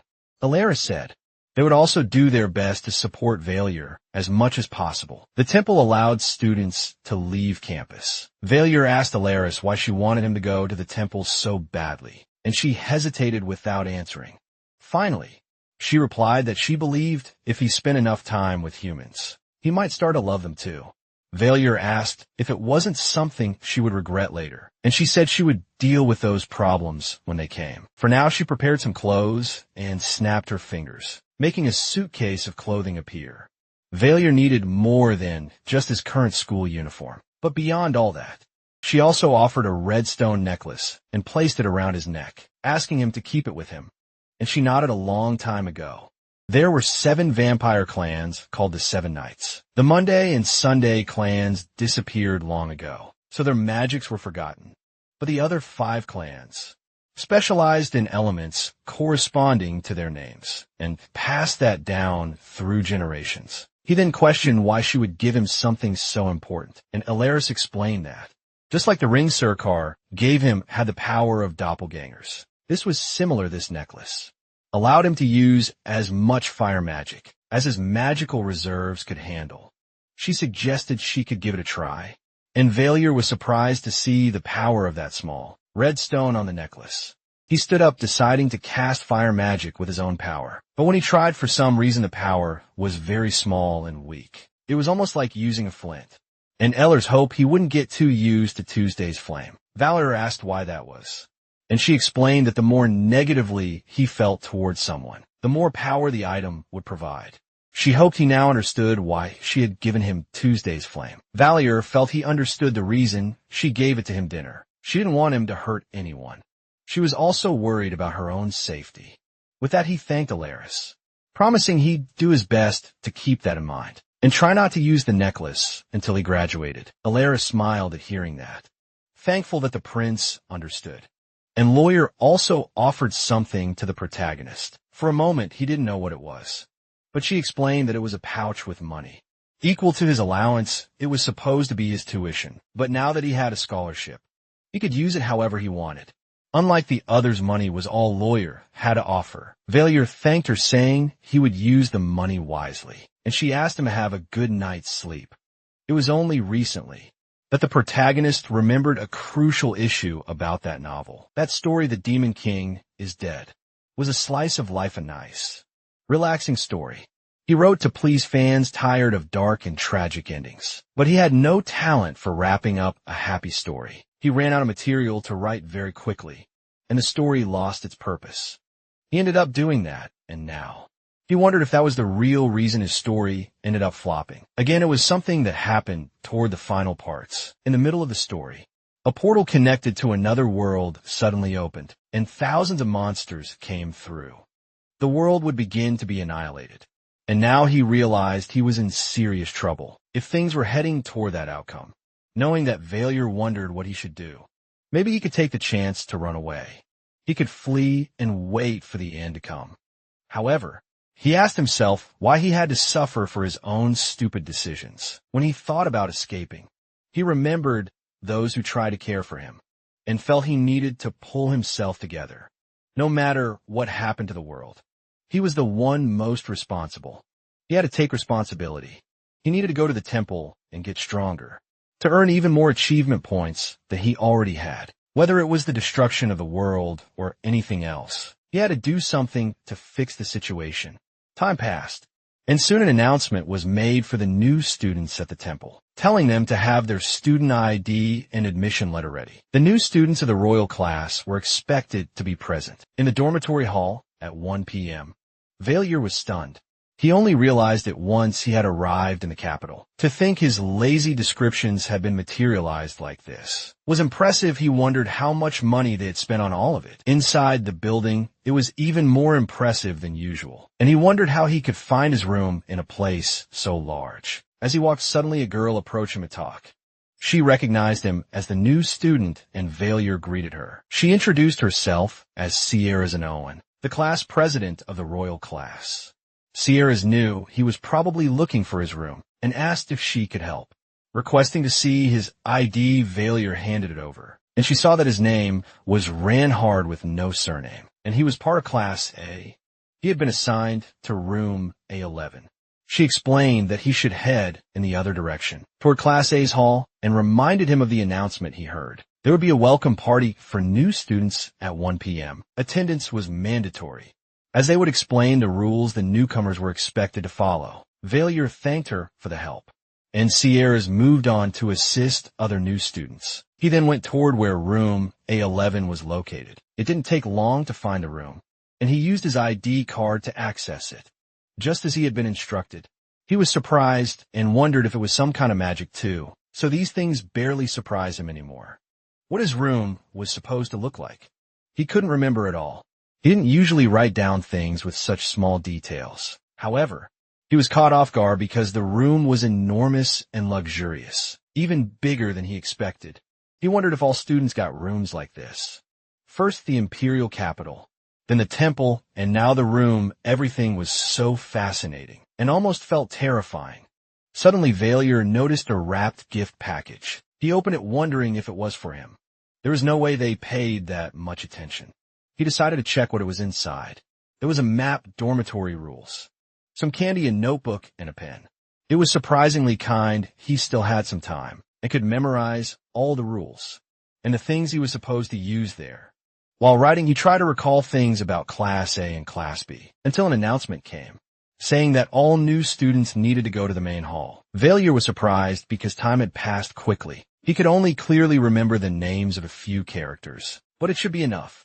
Even with all the preparation, he could only recognize a few of them, and he felt a bit nervous until he noticed some senior students from the royal class. Watching from above, they all had terrifying expressions. He was surprised to see how many had shown up, and it was a considerable number.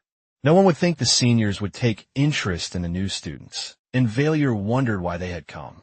Suddenly, someone stomped hard on the protagonist's foot, and he fell to the ground in pain, turning around to complain because they should have been more careful, but he was caught off guard.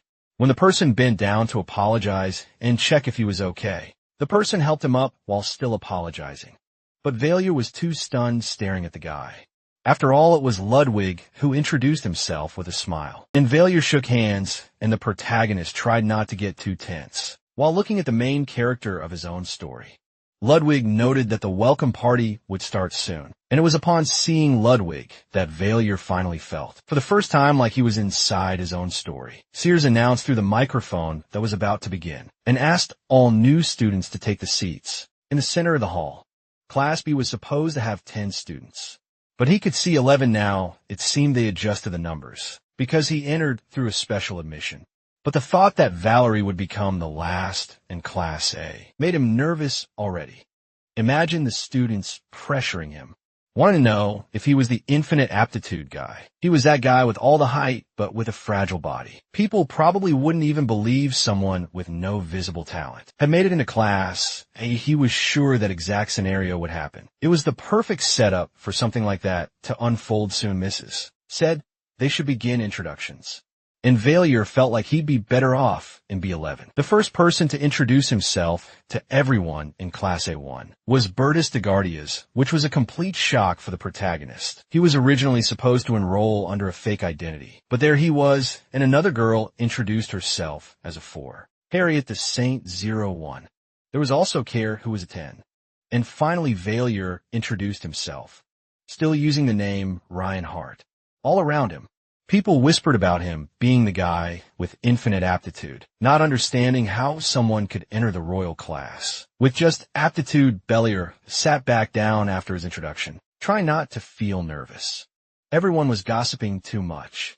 Suddenly a character appeared that shocked the protagonist, as proof except for Bertus and Charlotte.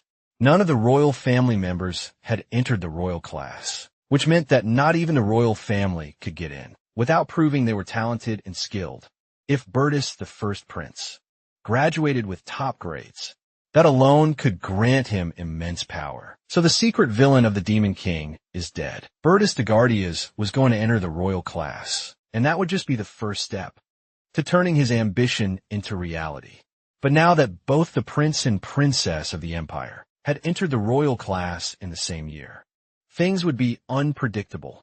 That wasn't written in the novel, and the protagonist wondered if the script had changed. After all, he and the imperial princess were both originally supposed to die. Just imagining all of that as acting, even though he was the creator of that character, gave him goosebumps just from watching the original. Bertus awakened 3 talents after Duke Solarian invested in him. Talents that, after thorough research, the Empire deemed absolutely necessary. All of it was so he could reach the supreme class, a talent related to combat, magic sensitivity, and mana control.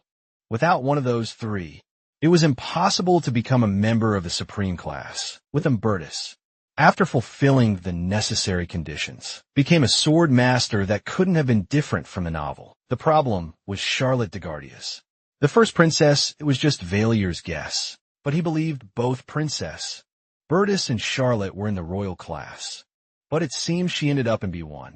Her talent was lower than Bertus's since she wasn't in Class A, but judging solely by ability, Bertus would never be in A1. It would have been problematic if both princes were in the same class. However, the school faculty thought it would be dangerous for both princes to enter the royal class for the first time.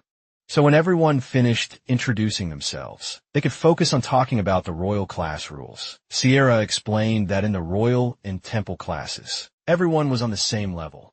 The only difference was which class they were assigned to, regardless of being a high-ranking noble. If anyone still wanted to stir attention with family status in there, Ceres warned everyone that they receive a notice from the student council president if someone accumulated too many warnings.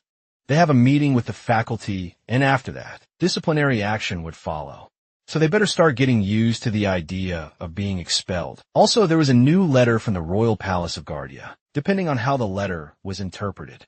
It applied to everything inside or outside the temple. Charlotte de Gardius or Bertus de Gardius were harmed in any way, regardless of status the other party, would immediately be stripped of their right to the throne. That's why Emperor Nelia de Gardius was declaring that this wasn't just about Bertus and Charlotte. Baalier could tell that it extended to all their followers inside and outside the temple, in other words.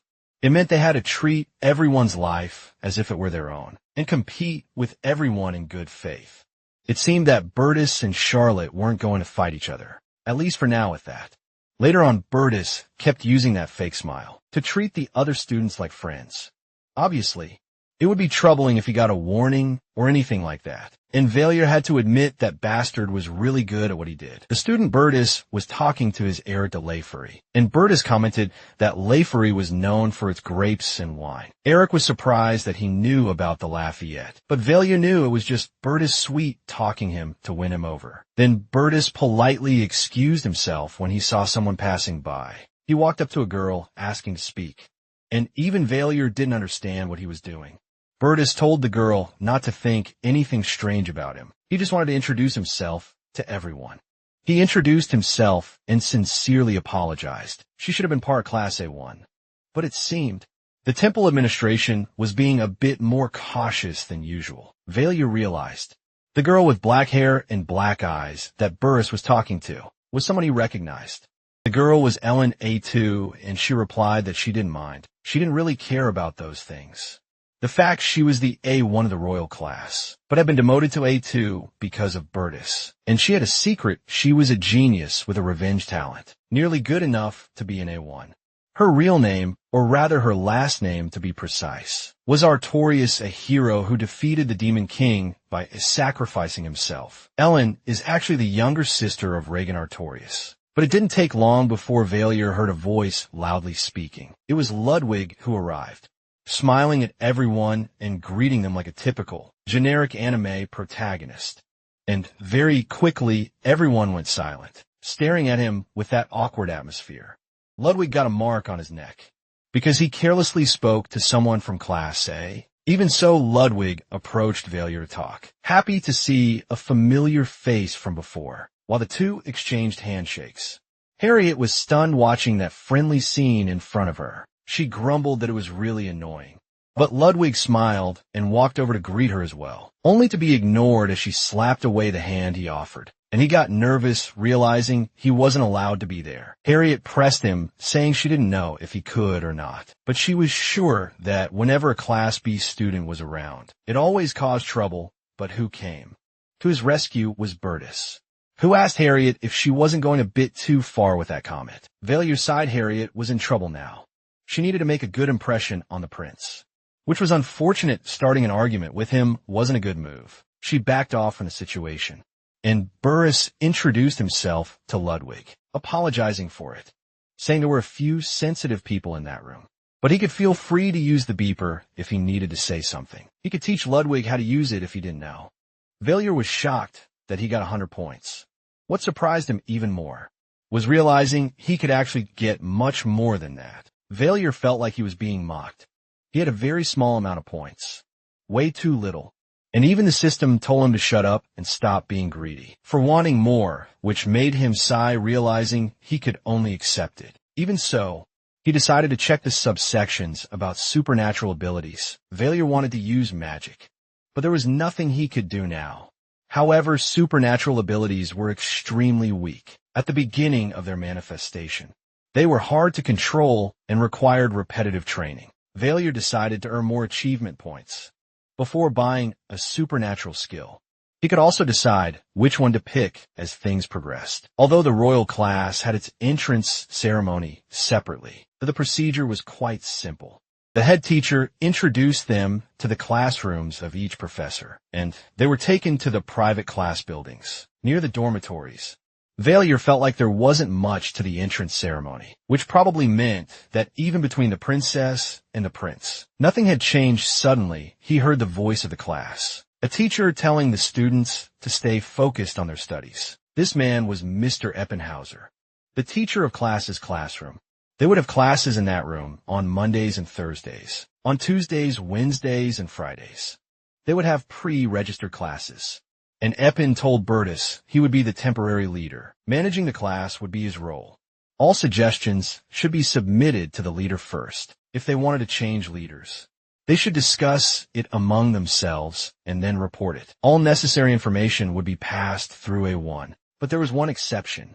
However, their field of view had limits, so they should watch out for one another during that time. Therefore, they should later check what talents their classmates had. That's when a student spoke up. The student asked what would happen if he had to intervene, and Eppen replied that they would be placed under special management. They should have been warned about that. Upon entering, Eppen stated that as the instructor of the royal class, he had permission to punish each of them immediately by placing them under special management.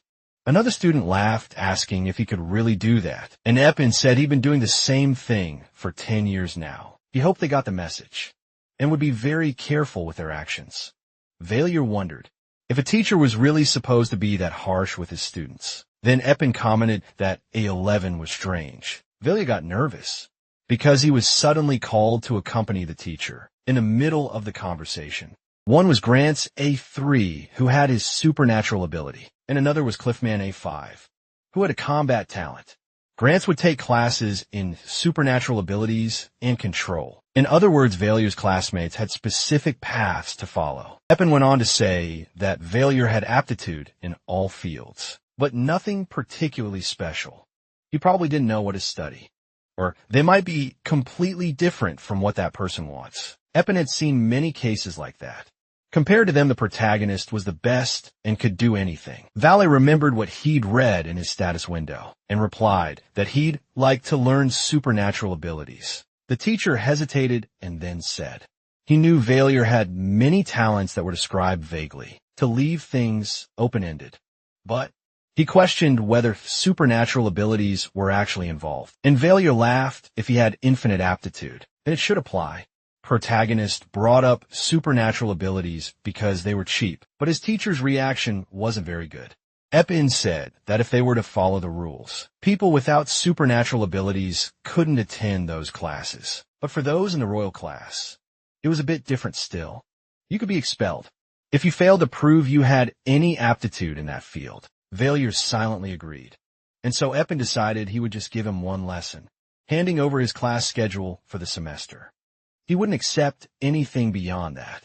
I caught Baalier off guard, because it was a massive list of things to do. But the teacher replied that this was normal. It was hard to manifest supernatural abilities through effort alone, so you should try out other interesting things as well. And Baalier thanked his teacher for the help, later realizing he was actually a better person than expected when he returned to the classroom. Everyone was staring at the protagonist, and he wondered why. Maybe it was something on his face. Then suddenly one of the students started provoking Baalier, because it looked like he didn't have any talent.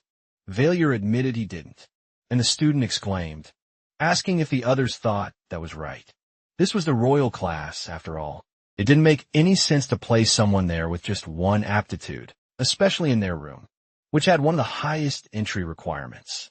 Still, the student mocked him, asking how he even managed to get into Class A when he should have gone to Class B. Faced with these accusations, he asked if it was because he greeted that guy from Class B, and Baalier sighed, asking him to be quiet. The student got angry for being challenged, and the protagonist asked why he was talking to him like that, considering he wasn't even the one who made that decision. It was all up to the admissions staff, who were responsible for that arrangement. The other asked if he thought he bribed them, was just placed in that class because they told him to, but that guy was still giving him trouble, and he shouted, demanding to know who he thought the head of admissions was, which made the student step back of the aggression. the protagonist, push him to admit that he wasn't one of the admissions people, so he had no right to talk nonsense. He even made the student tremble with fear under threat. Same guy who had a talent for a large mana capacity, but no aptitude for magic. Baalier even patted the guy's head and sighed, saying he was only good at talking trash about others. After scaring the student off, the rest of the class grew a little afraid of the protagonist, thinking he had made a fool of himself. Now Baalier felt like he had messed everything up and wondered if he'd end up getting a warning for getting mad at someone, or maybe he should just keep acting the same way. But for some reason, brightest looked at him with a smile, and Baalier wondered what exactly he was looking at him like that for, and what was going on inside that fake prince's head. It was making him uneasy later. Brightest was constantly getting distracted by different things, made him feel like he really should have thought things through before acting. And he wondered how things ended up exactly as he imagined they would, which led to his isolation and worsened the classroom atmosphere. And she nodded, asking in return whether he had magic sensitivity and mana control. When the prince agreed, she smiled because it seemed like they were kind of alike. And suddenly, another voice called out to Charlotte to try something else. When they turned, it was Ludwig offering food to the princess, even though she refused, saying she didn't like greasy things. Still, he'd insisted because she had to eat in order to recover quickly, and he kept complaining as he continued to offer food. Baalier realized he was worrying too much. An introvert like him didn't need to be concerned with extroverts. After all, the two would end up getting along just fine, so they had no reason to care about someone like Baalier. And their teacher shouted at them not to stop and to keep up the pace. The teacher said elementary school was over. If they wanted to complain about what they were doing, they should focus on packing and going home. Valerie was getting sick of running 20 laps after eating. The teacher showed no mercy. He said they needed to train their physical conditioning, regardless of whether their talent was in combat, magic, or supernatural skills. If they couldn't meet the Empire standards, they would fail. They must not forget that and should focus on training. Harriet felt like she was going to die from so much running. She was a sorceress and wondered what she was supposed to do now. The teacher ran past her, asking what it felt like to die, catching her off guard and startling her. He shouted that if this were a real battle, she'd already be dead, and Harriet screamed, begging him to let her run in peace.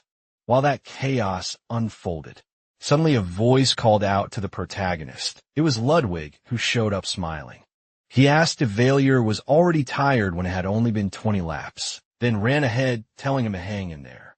Baalier sighed. It was strange being around people with so much energy like that. He'd have to endure this torture for an entire semester. Suddenly, someone sprinted past them at full speed. Was Ellen. She was extremely fast and had no issues with physical activity. That wasn't even written in the novel. The only person with stamina on par with Ludwig's was Ellen. Later, the teacher forced them to do sit UPS and other exercises, yelling that they were all slow and ordering them to do it properly without stopping for even a moment. Baalier wondered what kind of training this even was. And in the middle of the exercise, he saw Charlotte sitting on a bench. He was a little envious of her, even though she was only sitting there because she was sick. The teacher didn't go easy on the rest. He yelled at the ones who were struggling and crying, telling them to swallow their tears and use that as willpower to continue. If he saw Baalier slowing down, he would definitely make him run 10 more laps. Meanwhile, Ludwig was giving his all doing sit UPS. He did so many with Ellen that the two of them looked like maniacs, working out full force some time later. The characters finally got a chance to take a shower and calm down, even though they were sore from the exercises. Even so, the students wondered why they had to take such classes together, though that wasn't even the real problem.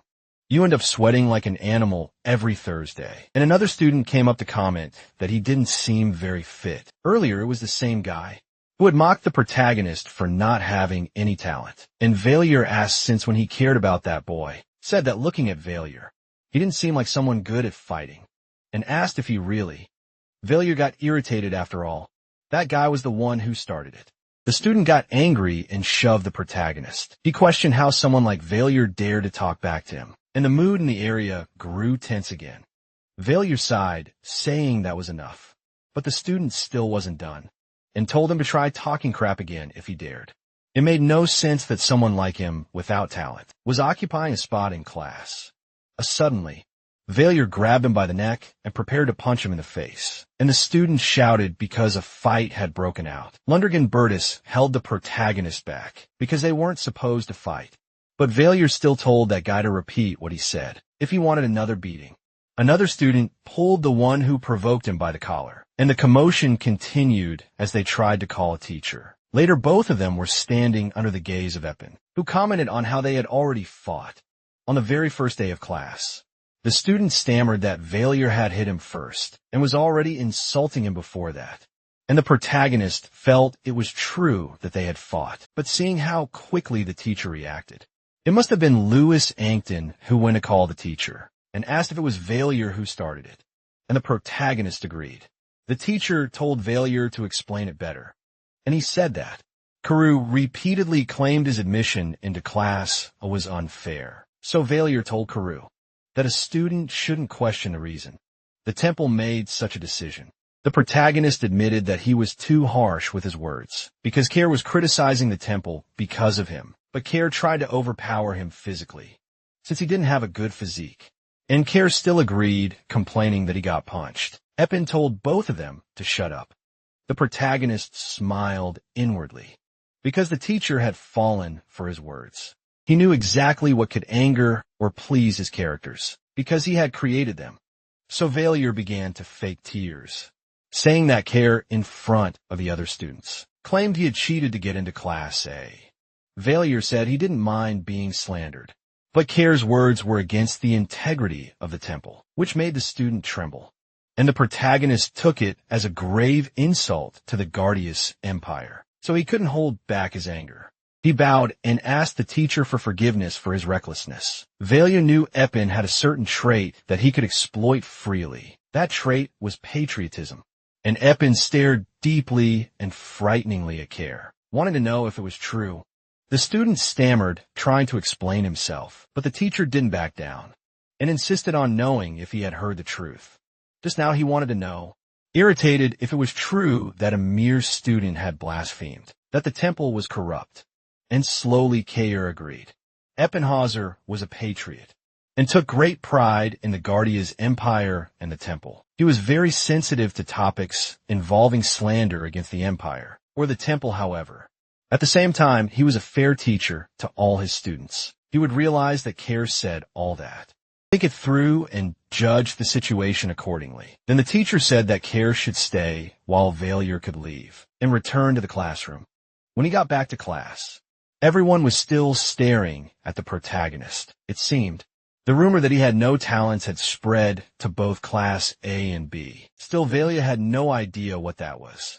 All of a sudden, good thing he didn't have to beat up the prince, like ranking first in the physical integration test and earning 4,000 points. Maybe it would be possible if he broke Ellen's and Ludwig's ankles. But there was another challenge. To rank in the top 10 of the midterm exam and gain 3,000 points. It was something that was impossible even in his previous life. But there was also another reward, because he received a love confession, like writing a love letter to a classmate and getting rejected, skipping classes for an entire day, getting punished by his teacher, and spray painting the temple's main street after curfew. Every challenge in that system was stupid. It was all designed to try and get him expelled from there. Suddenly, Epin returned to the classroom, telling everyone to be quiet, and he was accompanied by Kerr, who remained silent. From his expression, the protagonist didn't think he'd have to worry about Kerr coming after him again. Once everyone was in their seats, the teacher told Bertus to collect the pre-registration forms. While he did that, Epin said that those who still had questions should remain there. Otherwise, they could head to the dormitory. After turning in their forms, they shouldn't forget to ask permission from their teacher or house head to go outside. As they left, the students walked out, grumbling after being worn out from the training. Half of them had already made their decisions. When he heard some cursing from outside the classroom, the protagonist recognized Eric's voice. If it was him, there was only one reason he'd be acting like that. Eric was yelling at a girl who had stumbled right in front of him. The girl with red hair and red eyes who would stand out anywhere. Scarlet, the symbol of strangeness. Eric shouted that he didn't want to see her in front of him anymore, and the protagonist remembered, writing that she would suffer bullying just because she had red hair. Let me kneel down to check if she was okay. According to Alaris, while she was once a symbol of courage and bravery, that had been changed into something else. It had become a symbol of strangeness.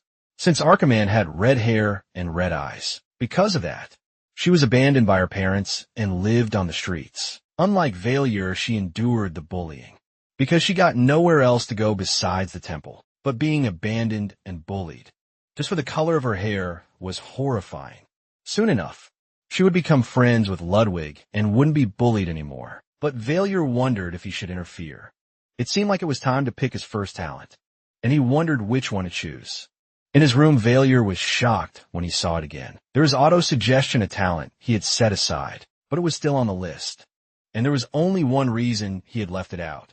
It was so good it could be considered cheating. It was good that it cost only a few achievement points, because it probably wasn't an evolvable ability. However, when you look closer, he noticed a symbol next to the skill and was surprised. It was locked and at level 0. But now Baalier understood why it was so cheap. It looked totally rigged, and he complained that the system was such a scam.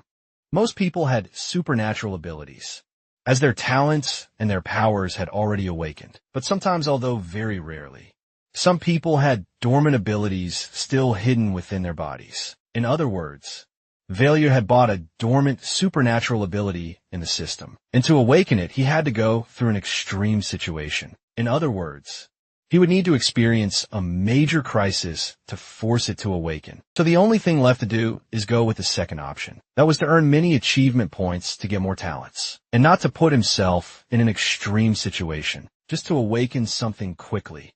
It was important to gain more achievement points so that at least he could get a talent he could use now, but earning 200 points for being rejected after writing a love letter to a classmate felt like too much that involved his pride. It seemed like the system wanted him to confess to someone from elementary school, just to go through such a humiliating trauma. However, Baalier stopped to think better and realized that receiving a love confession might actually be good. Toot on the temple's main street. Arcades, an expanding area that had everything one could imagine. That was why it was a place temple students often frequented, including Kair and the other students. Kair couldn't keep thinking about Baalier all the time, and Kater sighed as he started eating again. Those three were supposed to become friends from the beginning, but they ended up getting close much faster than in the original novel. The reason was the talentless but hot-headed Reinhardt, who started the semester as an annoying person. Kair's friends asked why he got punished, and what had happened inside the teacher's office. Those three ended up joining forces against Reinhardt, and Kair said to just wait. One day, he would definitely kill him. Meanwhile, other students gathered to eat. Girls browsing clothes and looking at things to buy at that. Kona commented that the girls were pretty, and Eric even choked on his drink, telling him he shouldn't be saying that in front of them. There were people outside of there who wouldn't even be allowed to look, since they were from lower classes. And Kona blinked because still now they were classmates. Kair commented that not everyone there was as nice as Prince Bertus. Connor asked who they thought was the prettiest girl, and one of them said he thought it was Princess Charlotte, but if anyone wanted to go after her, that would be a problem because she was too much. Another said he thought it was Ellen. One of the friends said she was a bit creepy, and the one who said it was Ellen complained, because they were only talking about looks. Finally, Kair said he thought Grant was his type, and suddenly someone interrupted to talk to them. Eric grew nervous because someone might catch them red-handed, talking about the girls from the royal class. The one who appeared was a girl with silver hair, who asked if they could talk for a bit, and Kono fell in love instantly. She asked if the two of them could talk outside, and he agreed right away, leaving the other two silent, just watching the scene. Then the girl handed a letter to Kono, saying she didn't know his name, but had fallen for him the moment she saw him, and wanted to know more about him.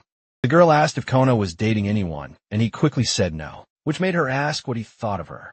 And Kona immediately said that he fell in love with her. The moment he saw her, the girl smiled and said she would see him again, then ran off, leaving him behind.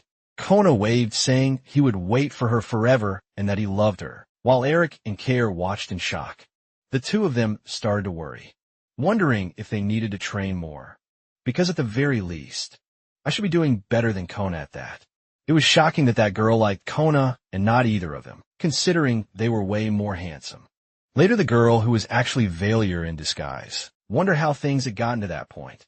Ended up selling his soul and dignity for a few points, completing the challenge of receiving a love confession from a classmate and earning 1,000 points. But at least he completed it quickly. There was no rules, saying he had to receive the love confession while being Reinhardt. So he took advantage of that. But suddenly the system changed all the details of the challenges, just so Baalier would complain that they were being petty. The list updated, saying that all challenges had to be completed while being Reinhardt, and everything now involved only that identity. He also received a challenge, saying he had to go on a date with Connor Lynn as a beautiful girl, and the system even added laughter at the end. Baalier felt they were trying to make him die of embarrassment and sell his pride this time, but he wondered if it was really okay to deceive the heart of an innocent boy. Kona was stupid like that, but deep down he wasn't a bad guy. But now wasn't the time to be thinking about that. He could buy a talent if he earned another 1,000 points. The current challenges could come with serious punishment, maybe skipping class for an entire day. So a challenge that was just embarrassing, but wouldn't get him punished, seemed the most reasonable. He'd already sold his soul once, so doing it twice wouldn't be anything new. And writing a love letter to a classmate just to be rejected shouldn't be so bad the protagonist felt like an idiot. But he needed to gather his 1,000 points quickly, so he could buy his next talent. He had chosen the person carefully, so he could endure a bit of humiliation. There wouldn't be any rumors if he got rejected, because he was sure that person couldn't care less afterward. The person he chose was Ellen Artorias, who was training with a wooden sword when Baalier arrived. He approached to talk to her, wondering if she would get so angry that she'd hit him when he confessed. But it was all for his achievement points. It was for future investment, and Baalier handed her the letter, saying he had written some things he was feeling. The girl took the letter, read it, and rejected him. He accepted it without thinking too much, completing the challenge quickly and earning 200 points. He had always known it would go like that. And now, he wondered if he should just give up and walk away from everything. This time the next day, they had fencing class, with a teacher who was yelling at them to be more firm. Fighting with a sword in hand meant the enemy was close, so they had to put more strength into their wrists. But Baalier felt like he was going to snap at that rate. Ellen was clearly the same as the day before, and couldn't care less about the rejection. Even during the previous theoretical fencing class, he kept trying to convince himself that he was doing it for the achievement points. But his mind was going crazy, all because after the confession, he kept thinking about Ellen, even though he didn't actually like her. Everything got worse, because the fencing and practical classes were combined. An instructor came after Baalier, because she noticed he was distracted. She yelled at him, telling the protagonist to stretch his arms more. He should stay in that position because he could barely stand upright. On the other hand, Ellen was perfect, as expected from a student of the royal class, even after striking dozens of times.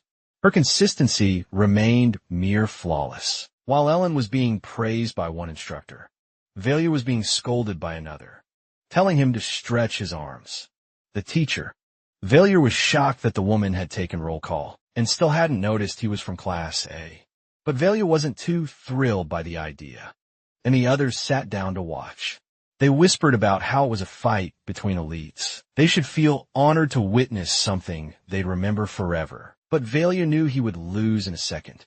Yet everyone was expecting something incredible from this duel. The instructor said she was there to protect them, so they could go all out, and so they decided to begin. The protagonist was frustrated, because expectations were too high for him. But Ellen didn't hold back at all as she charged at Baalier, landing a clean hit.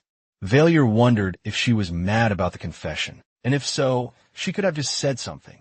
But the hit was strong enough to knock the protagonist out, and he later woke up in shock, because he had lost consciousness during the duel.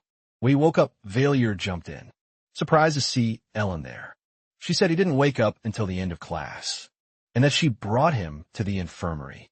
Now it was lunchtime, and Baalier decided to go out to get something to eat. But since he could manage on his own, Ellen helped him up. He said she didn't have to do that, And Ellen mentioned that if she had blocked with her sword, she could have slid along his body and struck his neck, and suggested they could have lunch together since it was lunchtime. Ellen agreed, and Baalier thought it wasn't his fault. No matter what happened, it wasn't his fault. So he figured he could get revenge for that blow. Now that Ellen had fallen for his words, it was expected that many traditional restaurants would open. There was also a region called the Orient, similar to East Asia on Earth. And one of their traditional foods was Chiang Kai-shek. Baalier was practically drooling. He was glad he remembered that place. After dressing as a woman to earn achievement points, he offered some to Ellen, but she made a face, sensing it smelled like something she shouldn't be eating. The protagonist smiled, asking if she really thought he would give her something bad, and deep down, he thought it was payback for the sword strike. When Baalier offered her a spoonful, the girl even hit her head on the table, and he laughed, asking if it was really that good. A 17-year-old schoolgirl who was cold, indifferent, and beautiful was the most cliché thing of all time. Baalier replied that she could at least try to control her strength, and since he got his revenge, he figured he could give it a try too. The fruit from his hometown, after so long, really needed to be paired with soju. Tastes amazing, but Ellen was still trying to eat it with that pain expression, because she was hungry made Baalier choke, laughing because it was so funny. The protagonist even offered her more food, but she refused, and the teacher was explaining formulas and telling them to replicate them. It wasn't that difficult, so they shouldn't feel disappointed. Things would get even worse during the next term. In truth, Baalier felt like he wasn't understanding anything, and then decided to leave, which left the instructor in shock at such boldness. There was also the magic sensitivity training class, where the teacher guided them to relax their bodies, saying that their body and soul were one with the universe. But by that point, Baalier had already been asleep for quite a while. Eventually the class ended, and the teacher wished them a magical day. It seemed like everyone had fallen asleep. And now Baalier understood why everyone praised that class. Next came the Supernatural Abilities Control class, and among the students were Lionel de Grants and Heinrich von Schwarz. During roll call, Kona was called, but Baalier felt so physically and mentally exhausted after all the previous classes that he was nearly passing out again.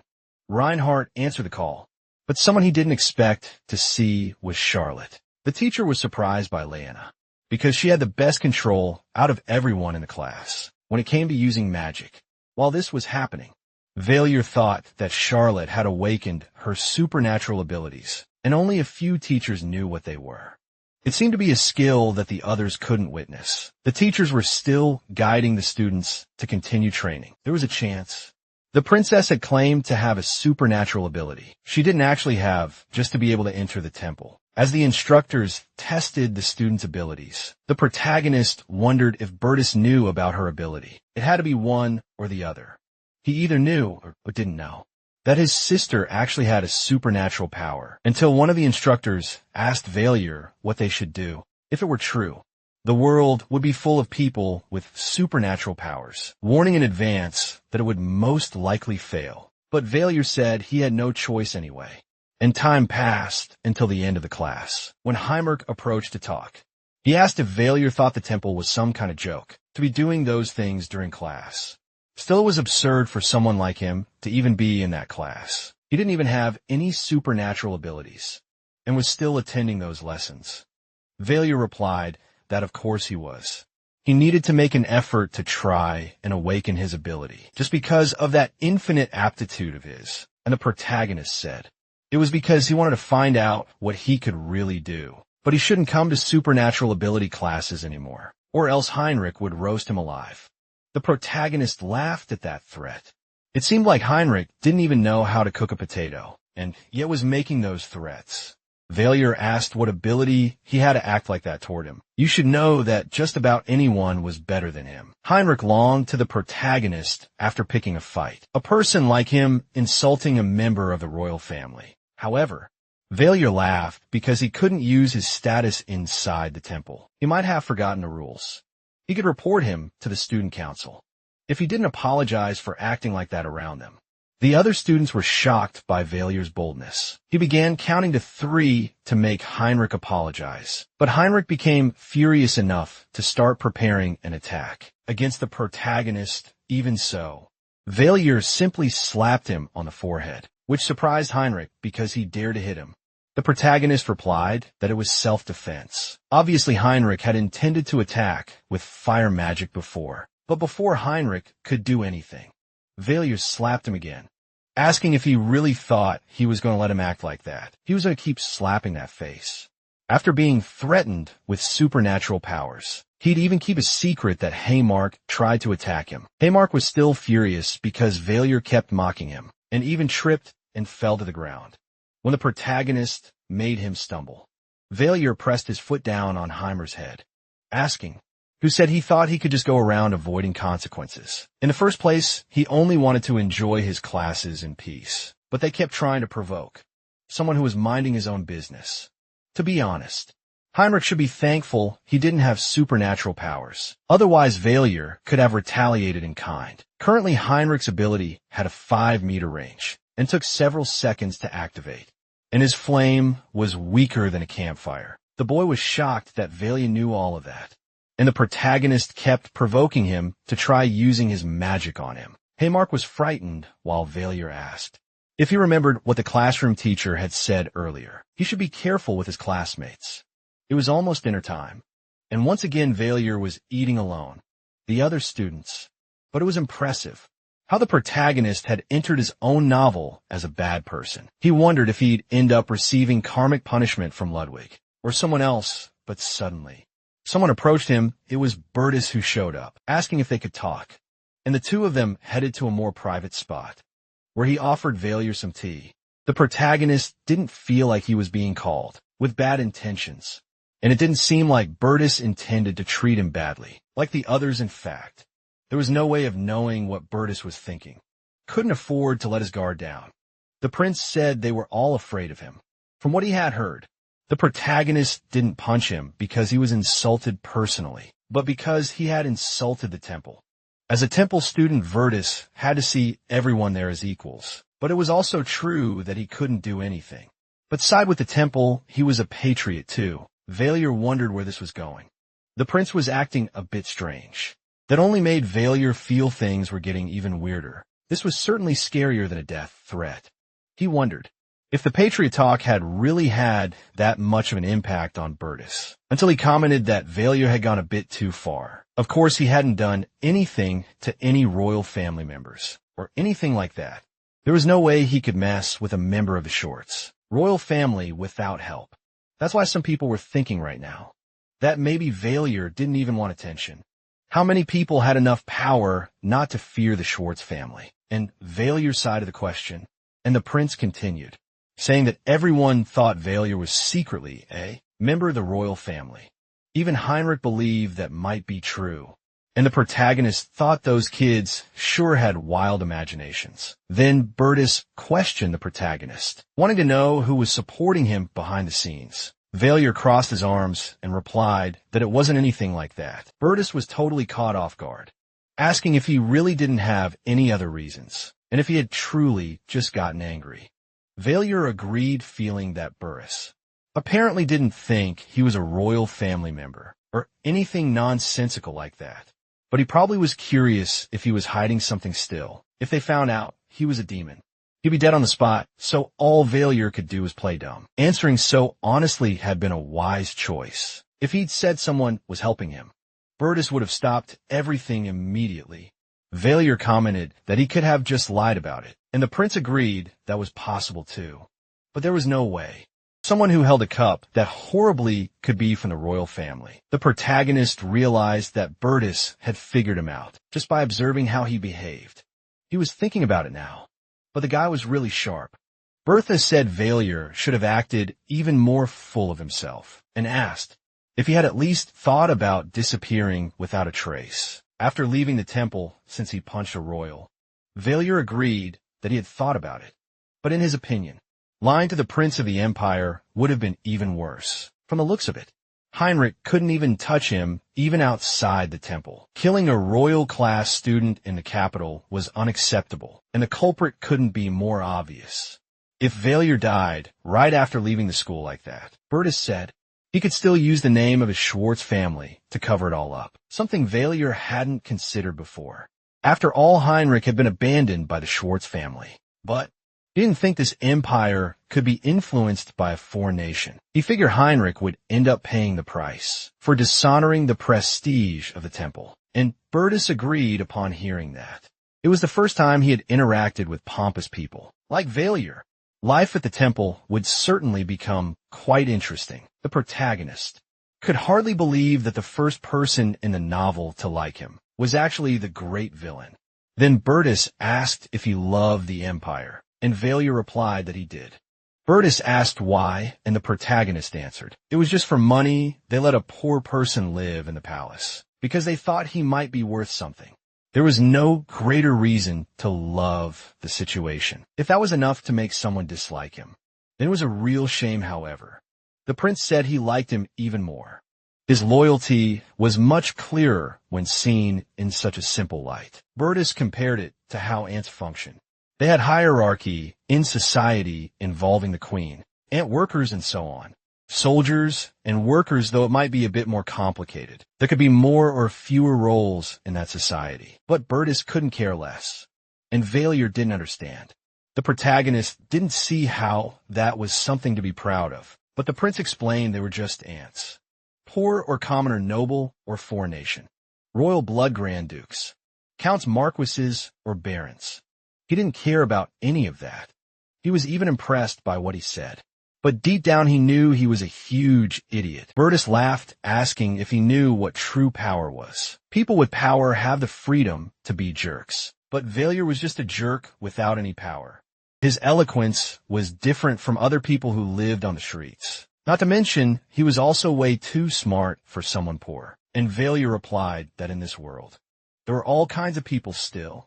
Bertus intended to figure out what the protagonist was hiding. And finally, the protagonist admitted he truly had no ability at all. So there was no way Bertus would gain anything by becoming his friend or support someone talented, but empty-headed meant nothing to Bertus. And talent wasn't everything a person should desire. Now I can understand a bit of what Baалier's life had been like, up until now.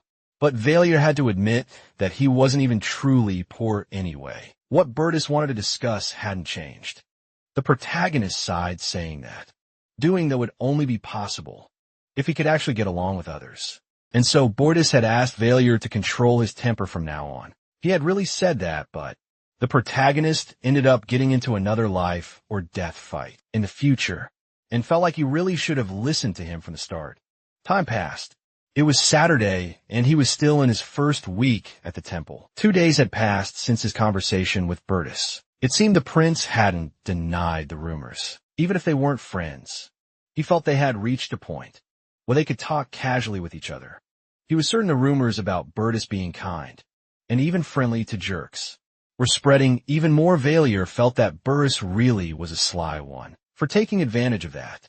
Because of those rumors, only Ludwig from Class B wasn't avoiding him. The others still avoided Baalier as much as possible, but Ludwig always greeted him when passing by. That weekend he had nothing to do in the dorms, and no way to trigger his auto-suggestion skill.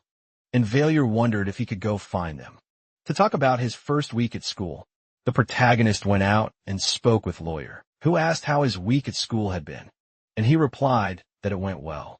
She said she had heard the prince, an imperial princess, had entered the temple. Baalier was impressed that she knew so much about palace affairs. Lawyer asked if he thought it was dangerous in there, but the protagonist felt like nothing had happened so far, though it seemed like Bertus liked him.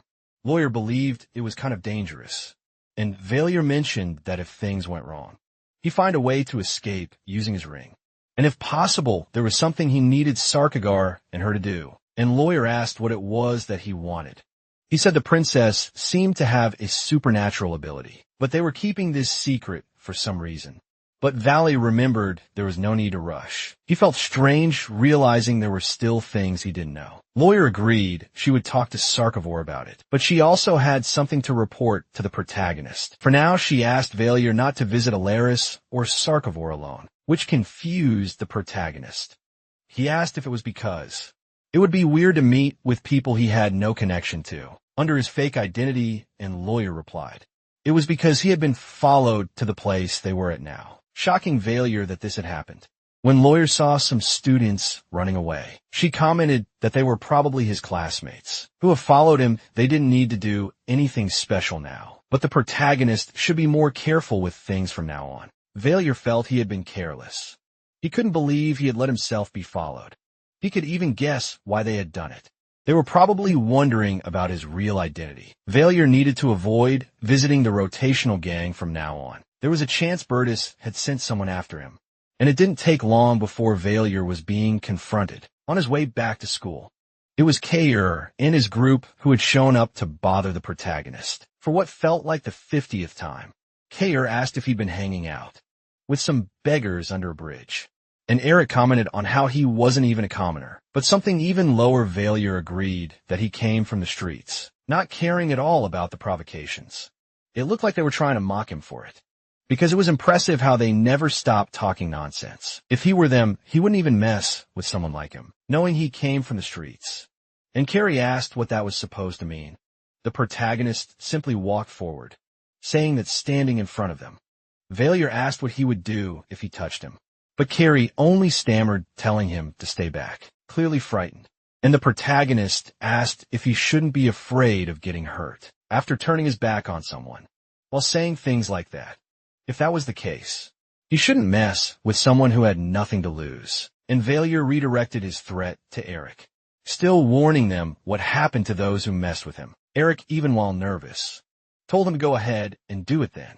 And Baalier grabbed him by the collar, pointing out that he could gouge out one of his eyes with just one move. Eric fell backward to the ground, and Baalier asked if they really thought he wouldn't retaliate, just because they were more talented or came from good families. He laughed, saying they could follow him again and do whatever they wanted. But he warned them that if they did end up wearing an eye patch, as a result, leaving them behind after the threat. Baalier said that if they had that much energy on the weekend, they should go play something. Kids should play like kids. And he smiled, telling them to enjoy the rest of the weekend. While he still had both eyes, the protagonist simply returned to his room, leaving them behind sighing, and wondering if it had been Eric and Kair, who had followed him earlier. Because of that, the rumors that he was a beggar and a psychopath would spread even faster like wildfire. Bertus had asked Baalier to hold back, but it would honestly be better if those guys just avoided him entirely. It was more important to find a way to unlock autosuggestion. He didn't even know how to do that. Suddenly someone knocked on his door, and the protagonist got irritated, wondering if they were mad and wanted to fight again. He swung the door open, asking who wanted to be the first to lose an eye, until he realized it was Ellen standing there. She ignored his words and said they wanted him to go to the gym, and Baalier asked who was calling for him. Ellen said she didn't know, but figured it was probably an upperclassman, and soon they headed to the gym, where several others were already gathered at the scene. A girl noticed that Baalier was the last one standing, asking why he was still on his feet, and ordered him to get down. Ellen went to the ground as the girl commanded, but Baalier kept standing still, and the girl laughed. Harry asked what Baalier was doing.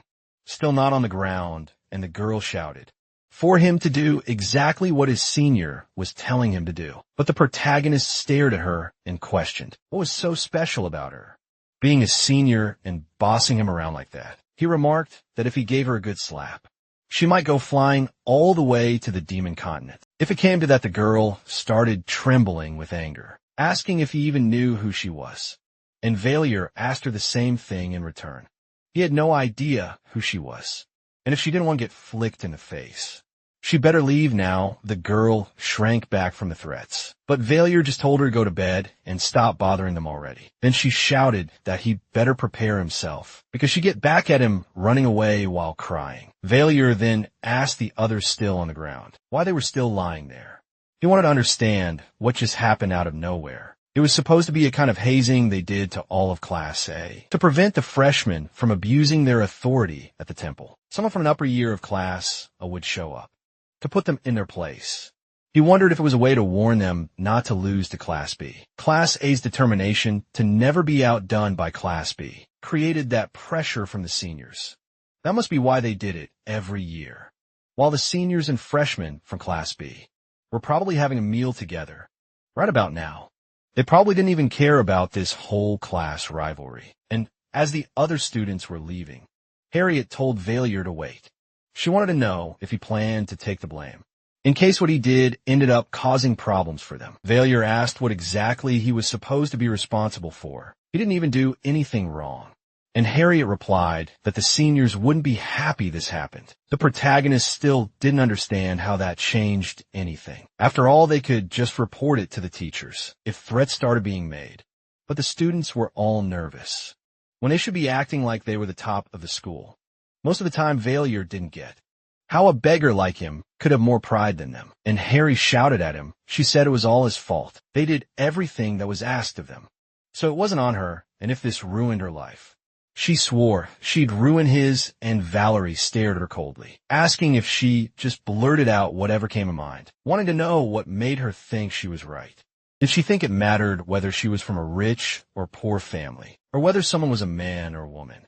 At the temple, everyone was judged by their talent. She was wrong if she wanted to act like a big shot. He'd make sure to leave a good mark on her face for thinking she could behave that way. Harry grew nervous. And Baalier laughed because all he did was threaten her, and that idiot already came at him full of fear. Make a scene? All this from someone who was threatening just moments ago, leaving Harriet embarrassed because she got called an idiot. She started screaming at him for calling her that. But suddenly, the doors opened and several people appeared at the entrance. It was the girl from before, now accompanied by a bunch of others. One guy cracking his knuckles and asking who had hurt her. The girl pointed at Baalier, and he wondered if she thought she was some kind of little sister, bringing her big brother to solve her problems. The guy asked for the protagonist's name, and he introduced himself as Reinhardt, saying he didn't know what kind of noble he was. But it seemed like he didn't understand how things worked around there. Baalier said he wasn't noble, mocking the man well. Those around them started laughing. The guy kept pressing, asking if he was royalty, and Baalier again denied it, because he was nothing like that. The protagonist bluntly said he was a beggar and came from the streets, not a noble or royalty, and he was pretty proud to say that. The student asked if he thought he was really that great, to go showing off in front of everyone like that. Baalier laughed again, asking if it really mattered that much what someone was, to be able to do something. Even beggars could have pride. The man then threw a punch at Baalier, who managed to block it, but still felt the man was quite strong. He continued punching Baalier over and over, saying that if he was truly from the royal class, he had to follow its traditions. Back in his day, he would have been dead by now, but he was being merciful by only beating Baalier because of it. The protagonist spat blood, but tried to fight back, and the man dodged, grabbing Baalier by the hair. When he realized he was striking back, protagonist began to be beaten in front of everyone else. But Baalier took advantage of having fallen, to strike a more painful spot. The man screamed in pain, telling him to let go because he had been nice so far. But Baalier laughed, saying he better keep his voice down, unless he wanted to become a eunuch. Baalier even thought that for a guy still in high school. He was decently sized from what he was grabbing. Then the other seniors ran over, yelling at Baalier to stop, but he shouted back at them to stay where they were. And Harry just muttered that this guy really was a psychopath. After squeezing so much, the man started begging for his life. But Baalier smiled and shook his head, saying he had no intention of letting go. When the man finally collapsed to the ground, Baalier released him, deciding it was enough, and said they could beat him as much as they wanted. He really would tie them up for good.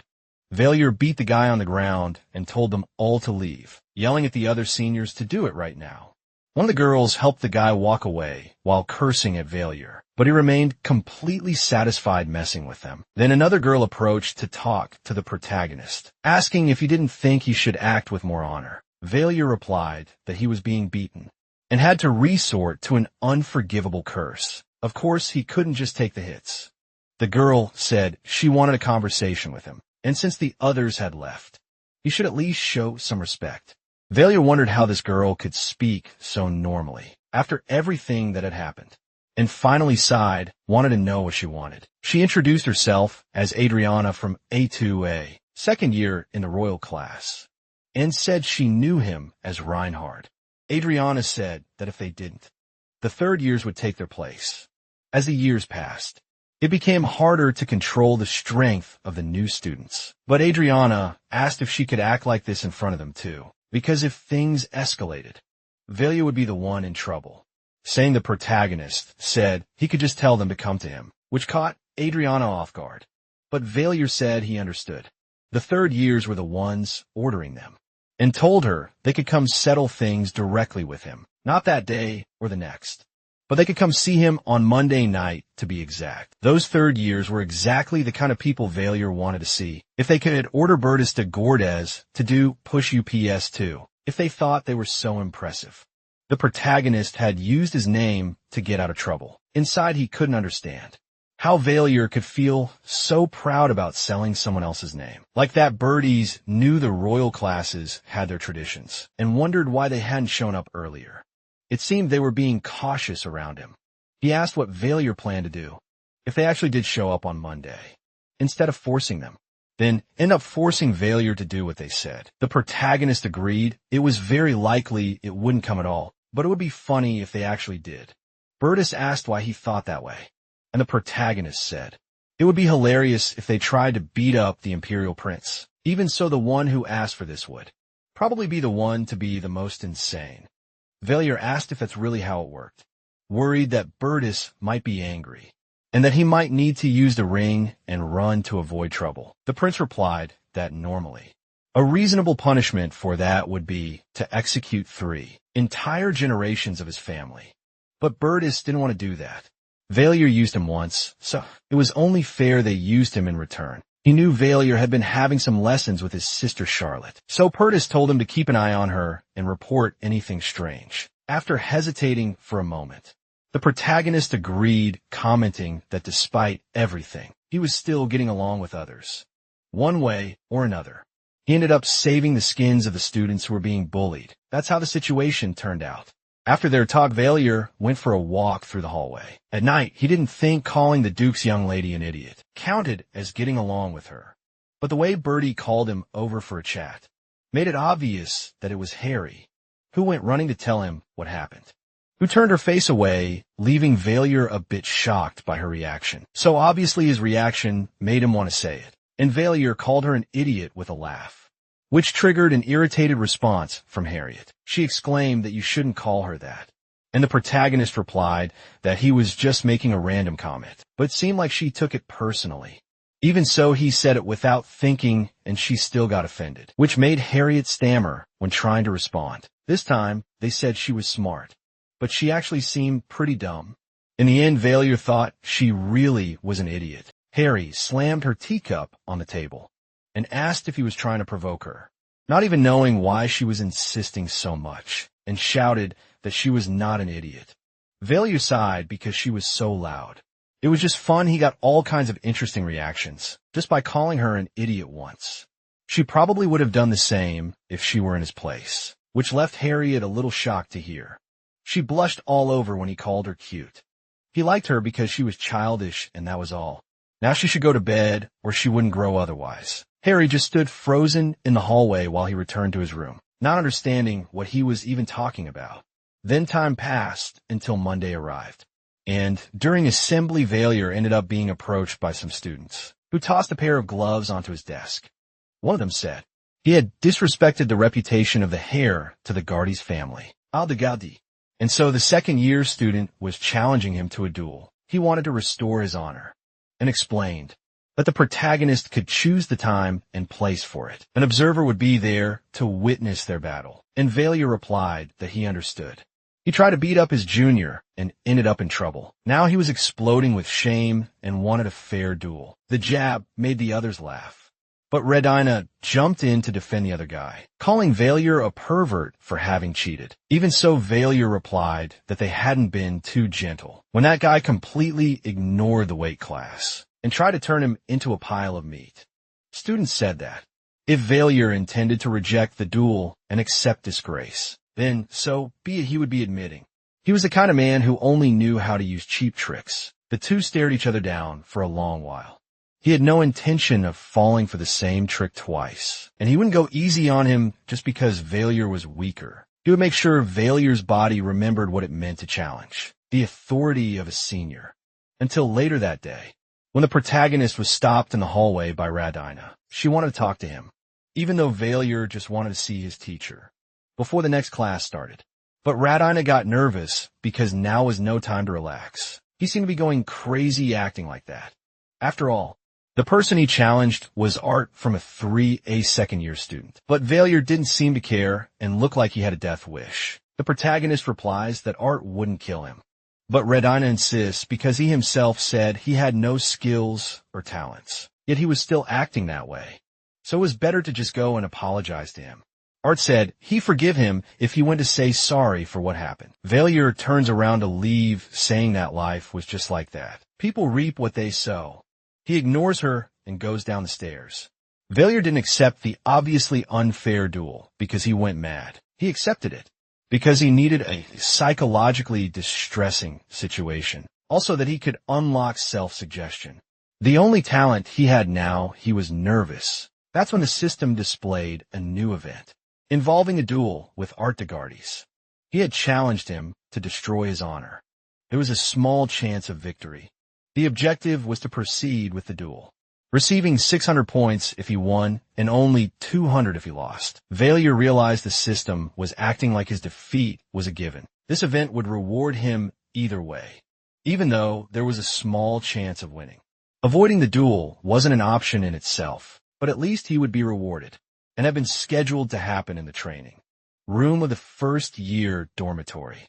They had been informed beforehand that Epin would be observing the duel, and the teacher said that as long as both sides agreed, there was no problem.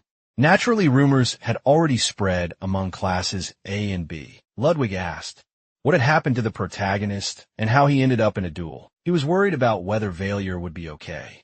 Classes seemed to be full of scary people, and in a duel, there was nothing he could do but watch. The protagonist just replied that some things had happened, but didn't want to explain.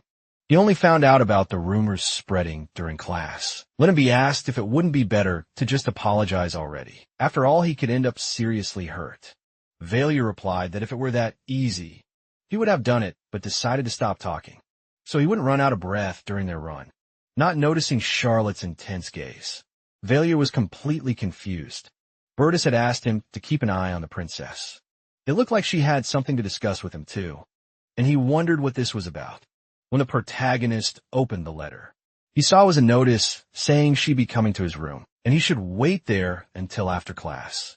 Baalier didn't understand any of it, but still did what he was told.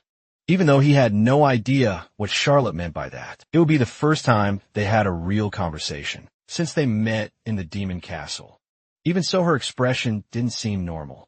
That's when Charlotte appeared in his room. Baalier asked how she could just hand him a letter like that and leave, but she told him to shut up because she knew who he really was. The protagonist gave a nervous smile and asked what she was talking about, but Charlotte sighed, saying that normally she wouldn't want to ally herself with people like him. When she heard he was a beggar, she observed him a bit, found out where he was from, what kind of people he was connected to, which organization he belonged to, and who supported them. Baalier realized she was talking about the Rotary Gang. Charlotte didn't discover that he was a demon or something else. The Rotary Gang received support from the Thieves Guild. Finding out so much, with such a small piece of evidence, was worthy of a princess. It seemed like nothing escaped her eyes. And she said he shouldn't even think of making up excuses for that gang of vermin. If he did, she could send her guards to the city and start a cleanup operation. She replied that she only wanted one thing, and showed a picture of the protagonist's former identity, saying she wanted him to find that person. If he was alive, he should be found. If he was dead, she wanted to know where his body was and how he died. Baalier was surprised, but Charlotte was still staring at him with that terrifying look, telling him to report the progress of his investigation regularly. Later, in his own room, Baalier sighed. He couldn't believe she had asked him to find the guy. It was a bit weird. Charlotte seemed to think his disguise was that of a beggar, and as a former beggar turned temple student, she must have thought he was the best choice to track him down. Here, she appeared to be acting rationally. She really wasn't while speaking. Her eyes were shining with emotion. Charlotte must have become suspicious after hearing from Darius, rather than appearing in control. She seemed desperate to find someone important to her. It was almost like she was obsessed with finding Baalier. But if she gave it a little thought, it would be easier to spot suspicious points about him, the guy who suddenly vanished, after saving her from the Demon King's castle, and then an unidentified beggar appearing out of nowhere, after another disappeared. It was kind of obvious Baalier was glad she wasn't suspecting him, and it wouldn't only affect him, but also Alaris' lawyer and Surkar. Even so, revealing the truth now would be ridiculous. As he thought, he needed to discuss everything that happened with the others. He was thinking to himself. Harriet suddenly showed up, calling him a beggar, and laughed because he responded to the nickname. She was obviously getting back at him for calling her an idiot, but Baalier just accepted that he was a beggar, and didn't really mind it. Then Harriet sighed because he actually was one, and he seriously answered that he was, which made her question why he agreed to the duel, if he was still scared of the whole thing. And he replied that Art could still end up making a mistake, which made Harriet say he really was crazy, and that she'd just be watching him get beaten up. The girl walked away, and Valeria reflected on it, but ignoring Charlotte. What really mattered now was the duel in 2 weeks. At this rate, he'd be beaten to death before awakening his supernatural power, so he had to get stronger, if he wanted to deal with the gate incident in the future. Starting from that day, he began practicing his swordsmanship in the training room. The ones who trained there every day were A5, Cliffman and Ellen. Those two probably hadn't even spoken to each other before. Baalier didn't think those introverts would get in his way. If he were writing a novel, he could just say things like he trained all day, or felt like he was improving. But since he was experiencing it for real, he had to practice and study swordsmanship, not just swing his sword around randomly. To start, he decided to recall what he had learned during the previous weeks. Swordsmanship class, like he was replaying the memory in his head, even when he swung his sword. He just ended up falling over because he was terrible at it, and his classmates didn't even pay attention to him. He still had a long way to go in his training, and Baalier kept using his sword all day until nightfall, when everyone else had already left. He dropped his sword and noticed his hands were full of blisters, wondering how Ellen and Cliffman could swing their swords all day. Without issue, there was no point in being jealous of them. He just had to get used to it. He couldn't rely on crazy acting forever. Melody thought about it. The third years hadn't shown up that day, even if they didn't want to touch the prince. They forced the second years to act on it. But just as he was complaining about it, Adriana appeared in the training room, making him sigh, while still sitting on the floor. Adriana walked up and said Redina had asked her to help him, and Baalier asked what that girl had said. Redina had cried, begging Adriana, saying that if this continued, he'd get beaten to death, and she wanted her to help him. After hearing that, Baalier realized that Redina was a good kid. He ended up thinking he was too harsh with her, which made him feel bad. He would end up losing terribly to his opponent. Baalier replied that he didn't think he was bad or anything like that. He just needed to be beaten up. That's how it had to be, which left Adriana a bit shocked and confused. Then, she bent down to pick up a wooden sword and showed him a few moves, which left Baalier puzzled as to why she was suddenly demonstrating them. But she handed the sword back to him so he could try the same moves. Now, Adriana was going to help him with this. Baalier asked if she really wanted him to try it, and he picked up the wooden sword. It wasn't something completely impossible to do, but the movement actually made him fall. And Adriana asked if he was trying to make fun of her or something, and Baalier kind of wished that were the case. Then she held him by the wrist to help him up, knowing he must be exhausted, but said there was no point in doing that. It would just hurt his wrists with such movements. Baalier asked her to stop saying those things. It only hurt his pride, which wasn't much to begin with. However, when she touched his wrists, they started to glow, and he was shocked when Adriana revealed that she was a paladin, and training divine magic could restore muscles, pain, and fatigue, and she asked him how he was feeling. Baalier admitted he definitely felt better. The girl asked him to try again. She was sure he could do better than before now. So Baalier tried again, continuing to train with a wooden sword. But Adriana noted that even his basic skill was awful. She said she would wait for him in the dormitory hallway the next morning to help with his physical training. The next day, Baalier was exhausted. He ended up getting tired because he woke up much earlier than usual. Adriana showed up to greet him. They would start the day with a bit of running and then warm up. Baalier asked if it wasn't disadvantageous for her classmates that she was helping him like this, and she laughed, saying it might be. At the very least, she needed to help him develop a decent physique and some combat skills to begin with. After all, Arden never listened when she told him he shouldn't act tough with the freshmen just because of his huge pride. Instead, she warned that Baalier should be more worried about himself. She couldn't even call them weak because that would be a compliment. Baalier complained because the truth hurt. And Adriana smiled, not knowing what he was talking about. She was just telling him to work hard. If the warm-up was done, they begin, and Adriana ran ahead, leaving Baalier behind, already out of breath. Baalier complained because this was seriously weird, and Adriana replied that it was normal. After all, her ability to heal him on the go was basically cheating. If those wanting to become paladins ran marathons, all of them would win. And Adriana couldn't understand how she could still talk while running. There was that freshman named Ludwig, who ran around the temple at full speed every day, but he had always been that different and crazy. Ludwig's stamina was at car level, but Adriana reminded him that if he wanted to endure the training, he'd need to increase his nutritional intake, but there should be some ingredients in storage, and he could also use the kitchen. He could just eat something for now. So he decided to go to the restaurant dedicated to the royal class, responsible for all the meals and nutrition. Several famous chefs worked there, and the dishes were made with nothing but top-tier ingredients if someone wanted to eat outside of meal hours. There was also a full kitchen, where the cooks could prepare something on request. Baalier approached to see what leftovers Ellen was eating, but it just looked like steak, and she said she had other things like bread too, and Baalier just walked away, letting her enjoy the meal. He didn't want to steal her food in the kitchen. He was surprised because she was actually amazing and very tidy. There were enough ingredients, and he was way too tired to cook anything fancy. So he just decided to throw some easy things into a pot and eat. And that's how Baalier ended up cooking, until he returned to Ellen's table with a few more dishes, suggesting they could eat together.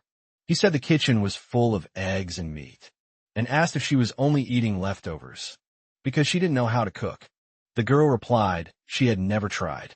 And Baalier sighed it was shocking how someone could not learn something they'd never even attempted, seemed to have just given up. Baalier muttered like an old man, thinking that kids these days were completely useless, instead of learning what they were supposed to do anyway. He said they should eat, since he had cooked it and it should taste good. Ellen didn't even hesitate to start eating too. Baalier froze shocked, wondering why she was eating so fast. Usually people ate more slowly. Even though she agreed, she kept doing the same thing, and he wasn't sure if he should try to stop her somehow. Ellen seemed to have the hunger of 1,000 beggars, but he still let her eat more than half of what he made. Even so, she still looked hungry. And then she mentioned it was true that they still had class together that day. Hearing that, Baalier suggested they could eat something together again later, but for now, he'd be heading out. Deep down, he planned to make her eat 2 portions of chong, bak chong, to make her beg for mercy from the awful smell coming out her mouth. Expecting a big change just from one day was too much. But even so, his strength increased by 0.5 points, agility by 0.3, and stamina by 0.6, even though he had no idea why. His magic power also increased by 0.1. That duel in 2 weeks would just be a trigger, just a stone in his path. But the only thing he could rely on was this body that could improve as much as he wanted. He couldn't stay a piece of trash forever. He needed to gain some strength. The duel was in 2 weeks, and it was still the matter with Bertus and Charlotte, not to mention the whole gate crisis. Baalier couldn't afford to rest. He needed to unlock autosuggestion as soon as possible, and later he ended up going out to eat with Ellen, who was still eating that horrid thing. But at least she was in a better situation. Now if she didn't like it, he wondered if it was because of him.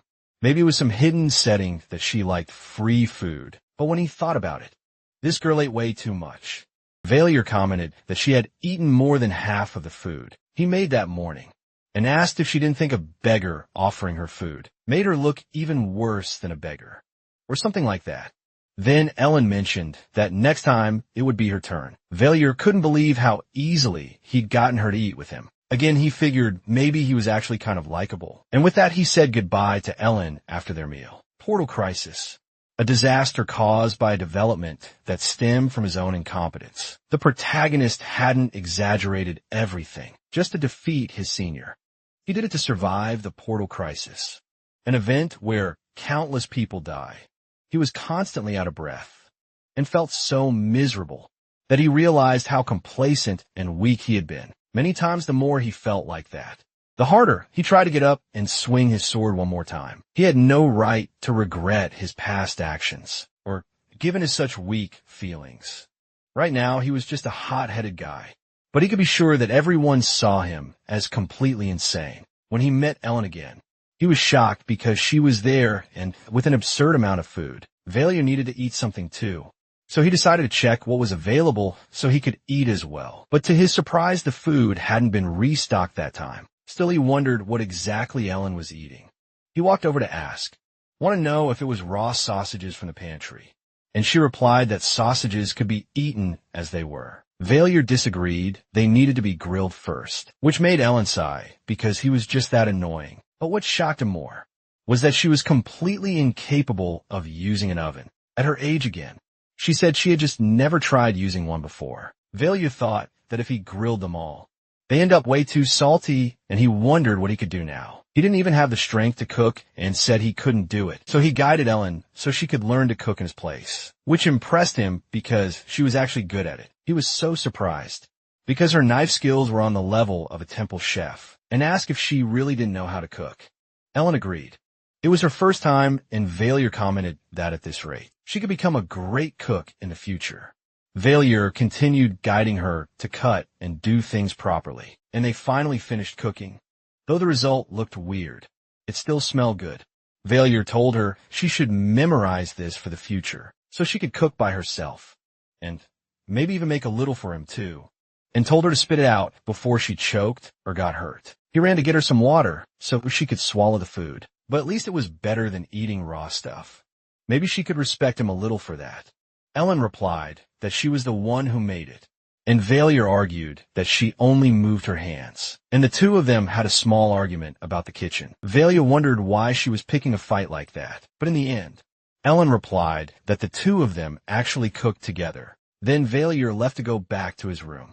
She reminded him just how insignificant he was. He was getting tired after that exercise routine. When he got back, he noticed there was a maid in his room, and it was strange after all. It was pretty late. He wondered if Burdette or Charlotte had sent her to investigate, and he got nervous as the woman approached him. However, she just walked right past him, greeting Baalier as the prince. He got nervous when he realized who she was.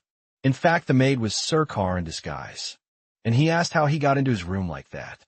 Surkar replied that it wasn't that difficult. He was going to start visiting him personally from that day on. First of all, Surkar wanted to report about Princess Charlotte's supernatural powers. He might be able to find something if he took more risks. But he came there because he wanted to report what he found. So far, Charlotte's supernatural ability was treated as controversial, even by the imperial family. In particular, the forces behind the princess doubted her power, saying it was kept secret because it was fake. Baalier understood that this probably meant even Charlotte didn't know the origin of her supernatural power, that led them to two people besides the Emperor, who might know something about it.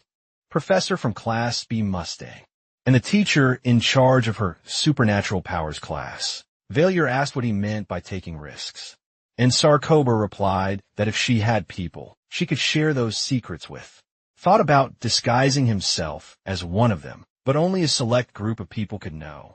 It would be harder for her to reveal it again, and Baalier reflected on that. The circumstances surrounding her supernatural power were strange. If she really had a power, it must be something she didn't want to reveal. So Charlotte's powers must be tied to something problematic, and the protagonist told him to forget it. It was too risky. The truth would come out eventually. Sarkager agreed that it was a wise decision, and Baalier said he also had something to report to them. Actually, it was related to the princess. In fact, the princess was looking for him, and Sarkager was completely confused. He hardly believed it.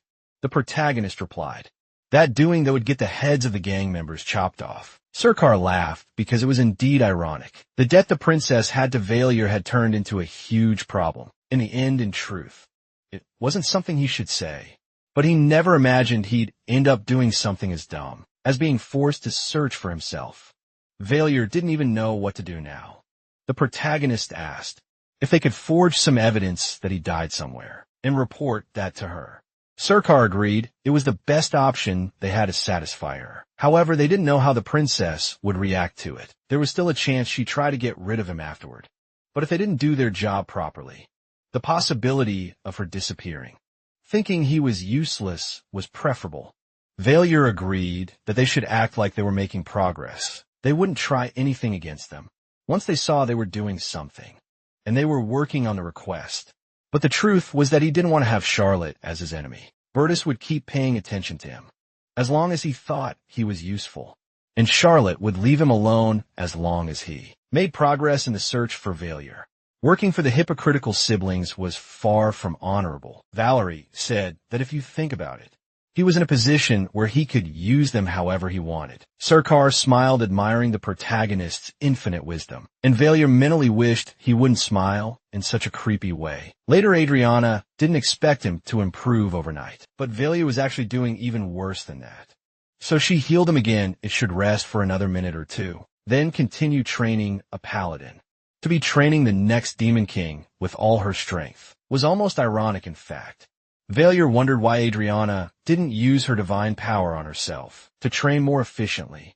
It's like getting high to the point of damaging your body. While divine power restores physical strength, doesn't replenish the nutrients you burn during training. That's why she always told him to eat a lot after training. Baalier understood it was like a ticking time bomb. She explained that after reaching a certain level, he needed to train without her help too, so he should be aware of the risks. Adriana said they should go back to running now. It seemed like he had also come out to train that morning. Beside him were Lania and Sessa, known for her musical talent, and Delphine Isadora, known for her archery talent. Originally, there would have been several scenes of them arguing with the guys from Class A over the most trivial things. But since Baalier ended up drawing all of class's attention, the real protagonist, Ludwig, became more like background decoration. Even though it was interesting to see how the story had changed. Like Charlotte surviving and Ludwig's actions, it was still a bit scary. Baalier had no idea what kind of butterfly effect this could cause, and so he continued his run with Adriana when he heard that Ellen planned to cook that day, and he asked what was on the menu. She replied that it would be meat. She had only eaten it once at home. Baalier agreed that it sounded good, and asked if she had ever cooked it before. She added salt to the meat. And Baalier said he was just asking out of curiosity, but there were probably other things she should add. Setting aside the jokes about how eating meat like that would make her turn into Minecraft Steve. He kept pushing to know if she was going to add any spices. Now the way she was holding the knife with irritation, while glaring at him, made him step back. He didn't think it should be like that. Finally, she finished cooking, and Baalier kept teasing her, asking if she even listened to his tips for seasoning the meat. But it was finally ready if he ate slowly. He might be able to get breakfast, after all. Baalier asked if it was more edible now with seasoning, and she agreed, which made him pretty happy since that was what he expected. Even so, Baalier asked if she could really eat such a huge portion of food, and Ellen nodded, even though there was nothing he could do about it. Otherwise, she'd starve at school eating like that. Ellen mentioned that she didn't go to school because she wanted to. The people from the temple told her to come. Valerie was surprised by the way she started talking about herself, like that, and he asked if she was upset. By any chance, he laughed, even when Ellen said no. It was actually really fun to irritate someone as serious as her. Baalier was laughing and having fun with it. At that moment, the foolish sadist had no idea what was coming next. As the price for irritating Ellen that much, Ellen went after him to teach him how to train with his wooden sword, making him repeat the moves again and again. It was clearly an attempt to get revenge for the things he did. She started teaching him how to use each of her sword techniques, even though Baalier should have been happy that someone as strong as her volunteered to help. He still felt annoyed. Ellen not only helped with sword techniques, but also sparred with him a bit. It was way better than fighting someone at the same level. What he learned in those duels was that a swordsman's battle wasn't just about swords. You had to use everything you had. That included your hands and feet. And so he learned the impact of low blows in fights and the importance of properly gripping a sword. He learned various sword techniques, attack methods, and suppression tactics, all while getting beaten up. And if he had to mention something else, he realized it was that Ellen stood above all of their classmates. Ellen defeated him again and again. Baalier truly felt like he was going to die at this rate, from constantly training nonstop. On Friday, 2 days before the duel, Ellen put him through that strange training, where he had to hold his sword while she struck the side of it. Ellen explained that all sword techniques were useless if you drop your sword. The training they were doing was to strengthen his grip, so he had to put all his strength into his hands. His grip was so weak that they would need to keep doing this training until the day of the duel. Baalier was struck over and over by Ellen, who ordered him not to let go of his sword, even though he felt like his arms were going to fall off. After training for so long that it felt like months, even though he wasn't injured when it broke, he was still a bit shaken. But Ellen reminded him that he should never drop his sword. But for Baalier, that was easier said than done, and he decided to go grab a new training sword to continue. That's when Ellen told him he was going to lose, and Baalier replied that he knew that from the start. Of course, he still wanted to win, but he didn't believe there was a way to do that. She said she could tell him the only way to win. And the next day, he did his morning run with Adriana. She praised him for doing very well and told him he could focus on resting until the next day so he could improve even more. The next day, it would be a long-awaited duel, and he remembered Ellen's advice to think carefully about what kind of duel this was. After this, she fell completely silent and didn't offer any more tips. That's when the protagonist decided to ask Adriana directly. Not even she knew, but the protagonist decided to let it go. He was caring very little about it. Now the time for the duel had finally come. As a result of his efforts during the week of training, he had finally gotten stronger. His stats had increased significantly. It was all thanks to what Ellen did for him. But what caught his attention was something labeled combat capability. Plus, seeing that was a little disheartening even after evolving so much. But even so, he went to the duel location. There were more people there than he expected to watch, and he wondered if they were all first years. Despite that, it was shouting and cheering for Baalier, so loudly that some students definitely ended up deaf. Aside from Bertus and Leona, all the other members of class were there. It seemed even students from Class B have shown up.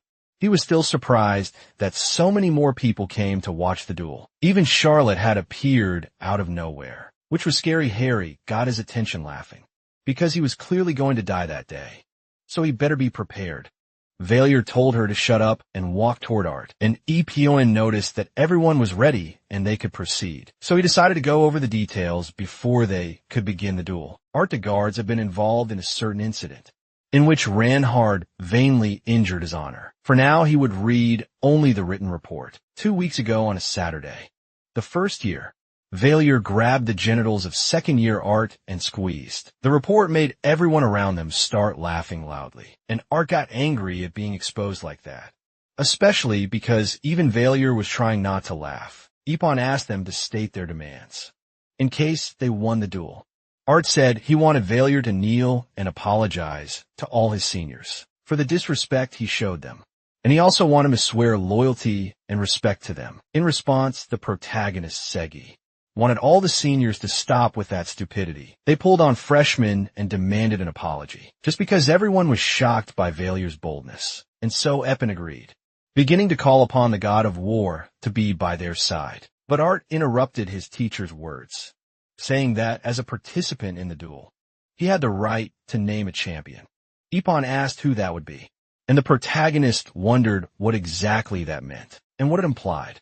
Art said he wanted to bring out the third-year student, who was Class A's champion Mariton, and the man appeared, taking Art's place and handing him his wooden sword. Martin asked if it was him, who told him to show up whenever the prince was around, smiling arrogantly at Baalier. There were many people there, because the second years from Class B had also shown up, but it seemed even the third years from Class A came to watch. His provocation must have touched the pride of the third years, so they wanted to see his humiliation up close like that. Baalier remembered how Ellen said he should carefully consider what a duel really was. And now he understood that naming a champion or substitute fighter to take one's place was a right duelists had, so that meant Ellen had been suggesting. He asked her to take his place as champion and fight for Baalier. That was the only way to win.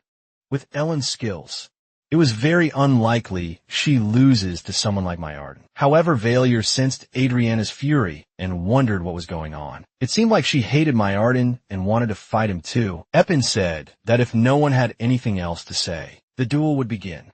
If the outcome became clear or someone begged for mercy, the duel would end then. Mayarden said he had a suggestion and asked if they could make it so. The duel would only end when one of them surrendered. The teacher asked why, and Mayarden said it should be obvious from the outcome, but he simply wanted to teach the freshmen a lesson. Eppin asked if the protagonist agreed to that, and Baalier said yes, but he would also like to add a condition. Since choosing a substitute was a right in the duel, then having a small advantage in return should be allowed. The truth was Baalier wouldn't call anyone, even with Mayard asking if he seriously intended to fight him directly. That worried Adriana and Redina and even Ellen, who remained silent watching the protagonist in front of everyone. Baalier asked Mayard not to use his left arm during the duel, and he agreed without thinking much about it. Restricting the use of one arm was a major advantage. If Bailier's past self had to choose something, this never would have crossed his mind.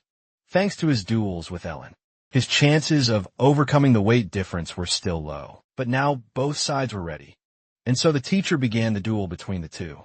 Martin laughed, asking if the protagonist was scared. Baalier could tell the guy wasn't afraid of him at all. He wondered if he should go for a surprise attack, while his guard was down, but his strikes still meant nothing and were deflected. Baalier wondered how he could be so strong with just one arm. He almost dropped his sword during the exchange. Martin responded that he was just a weakling and pressed even harder, attacking the protagonist more than before. He was only aiming at his sword.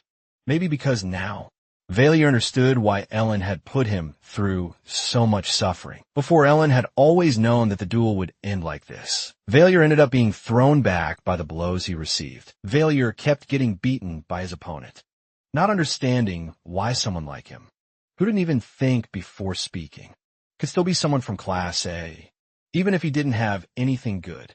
At least his eyes looked like those of a swordsman. Mariton kept hitting Baalier, and the people around began to wonder if it wouldn't have been better for him to retreat. From the start, people shouted for him to give up, cursing the protagonist, not even understanding how Eppin had stopped the duel. But Baalier was still enduring the battle and each blow he received, spitting blood at every moment. Mayarden also asked if he didn't intend to retreat. It seemed like he wanted to make the class last longer than usual, like he actually enjoyed studying. It wasn't just his arms, Bailier's whole body was hurting. He couldn't win that duel. But even so, even if he got beaten by that damn person, he just wanted to land a single hit on his opponent. And he charged at Myrtle again with his wooden sword in hand, which made him laugh, because the protagonist looked insane acting like that. Bailier's defeat was inevitable. But his plan to awaken his supernatural power by placing himself in danger had completely slipped his mind. Due to his rage at first, he hadn't intended to do that, but he ended up crossing his limit and activated his revision function. Baalier got so furious that he didn't care about anything anymore. At the moment he landed a blow with his sword, it would break into pieces. 20 conquest points were required to trigger that event, and so the protagonist used those points. And thus he struck his opponent. With it, as Ellen had said before, the durability of training swords was indeed low. The probability of something like that happening was very high. So if he managed to make it happen without spending too many points, A strike took his lower parts, made Meyerton back off in fury. But Baalier couldn't let him grab his sword again. If Meyerton got his sword back, it would be over, so Baalier hit him from behind to disrupt his attack. The protagonist began to beat his opponent with kicks. He thought his blows would knock him out, but Meyerton seemed like he would recover quickly. Meyerton kicked him away, complaining that he took advantage, and told him to do everyone a favor and just surrender. Already Baalier laughed at that. He would never do such a thing. After all, he intended to win the duel. Marvin asked if he really thought he could win. After that surprise attack, Baalier felt that he didn't want to lose. Besides that, he didn't want to kneel or beg for forgiveness from them. Still, there was no way he could beat him, and he didn't even know how to make him surrender. But he still wanted to win. He wanted to make his opponent crawl to him, and didn't care how he made that happen. In truth, the protagonist couldn't pull that off. The difference in power between the two of them was far too great for it to be possible, however. Even if his defeat was inevitable, he still had hope that he could win. He was sure of it, and at that moment, the things he wished to achieve someday came to his mind. He finally understood how his ability worked. His ability had nothing to do with pushing himself to the limit. The name of his power was self-suggestion. Around him, the students thought the protagonist had gone crazy. Baalier had to believe completely in himself that he would win, even if the real chances of that happening were close to none. He had to believe that his victory was inevitable. That was his power. He had to act like an innocent child, think like a fool who didn't know what was about to hit him, and so charging at his opponent. Baalier activated self-suggestion and used his sword to strike him with force. Meyerton was shocked and couldn't understand what that was, but Baalier didn't stop hitting him and grabbed him by the hair without hesitation. This time, it was the protagonist who was beating him down, shouting at him to surrender. But Meyerton could only ask how this was even possible, only to get beaten even harder than before. Baalier just kept hitting him, knowing that knocking him out could also make him win. Baalier reminded him that he had said before his victory was inevitable. The result he wanted was directly connected to his hope. The more he reinforced that belief, the stronger his powers became.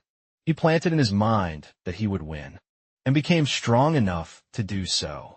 And then Baalier lifted him up and shouted for everyone to hear. This guy had been at the temple 2 years longer than him, was stronger, and had much better swordsmanship. Even so, the protagonist mocked him, telling him to say that. A third year got his ass kicked by a first year. Since Meyerton stayed quiet, Baalier decided he would make him wake up. But finally Meyerton bowed and said he surrendered, admitting he was wrong at last.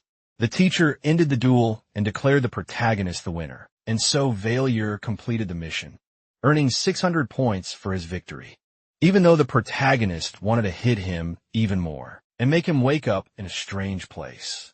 It was Baalier who passed out when everything was over. In the end, the one who woke up in an unknown place was him, and since both fainted, he was declared the winner. So the result couldn't be changed. Next to him, Adriana appeared when she saw the protagonist had woken up, believed that it wasn't anything serious and that he was okay. Baalier thanked her for the concern and asked what happened. He replied that he ended up winning but passed out right after he was in the recovery room. And Baalier was surprised it was pretty nice that the school had so many facilities for the students, and she asked if he really thought they'd put them in the same place. After everything that happened, Adriana got irritated. They clearly exchanged glances during the duel, and he should have known she was ready to fight. Baalier gave a nervous laugh.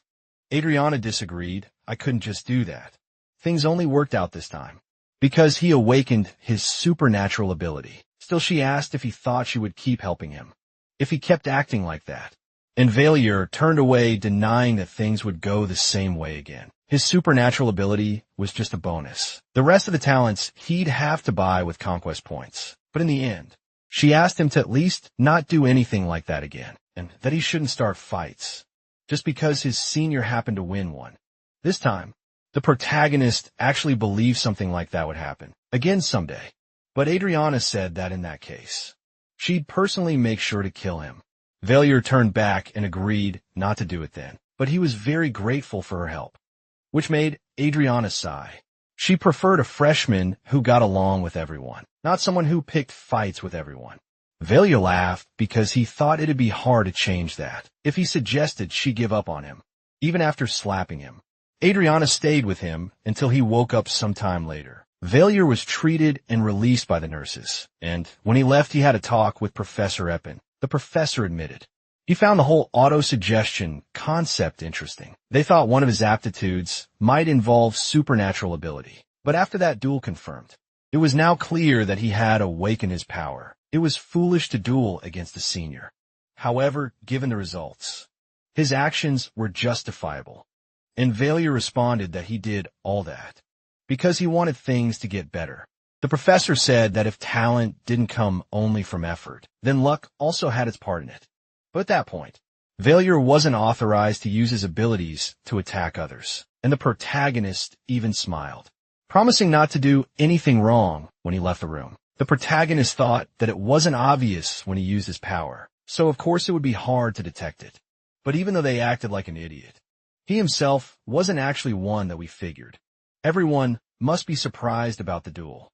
Now everyone was talking about Reinhardt and the supernatural ability he awakened during the duel. It seemed like the rumor wasn't just spreading among his classmates, but even among students from other classes and upper years. The duel alone was the topic of the week in the royal class, and the fact that he of first year had won it would be way too weird if no one talked about it. The looks from those who hated him changed. Well, part of that was likely due to his awakening. It also seemed like they saw something in the duel that shocked them. On his way, he ended up bumping into Harriet, but she walked right past him, which left Valia confused. This should have been the perfect chance for her to say he should have been beaten up even more. So he stopped her to talk. Harry was startled as he asked if she didn't have anything to say. And finally, she said Valia should have been beaten even more. Protagonist hit the mark so perfectly. It was like he was living rent-free in her head. And he laughed, commenting that she looked nervous when she saw him getting hit. Harry blushed from Valia said she turned pale like snow. It seemed like she couldn't even stand up properly.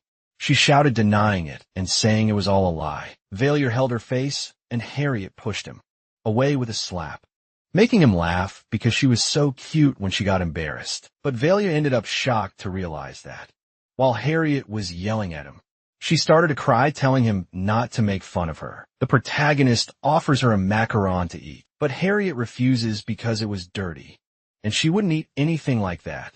In truth, the protagonist felt it was more like when an older person teased a child and made them cry like that.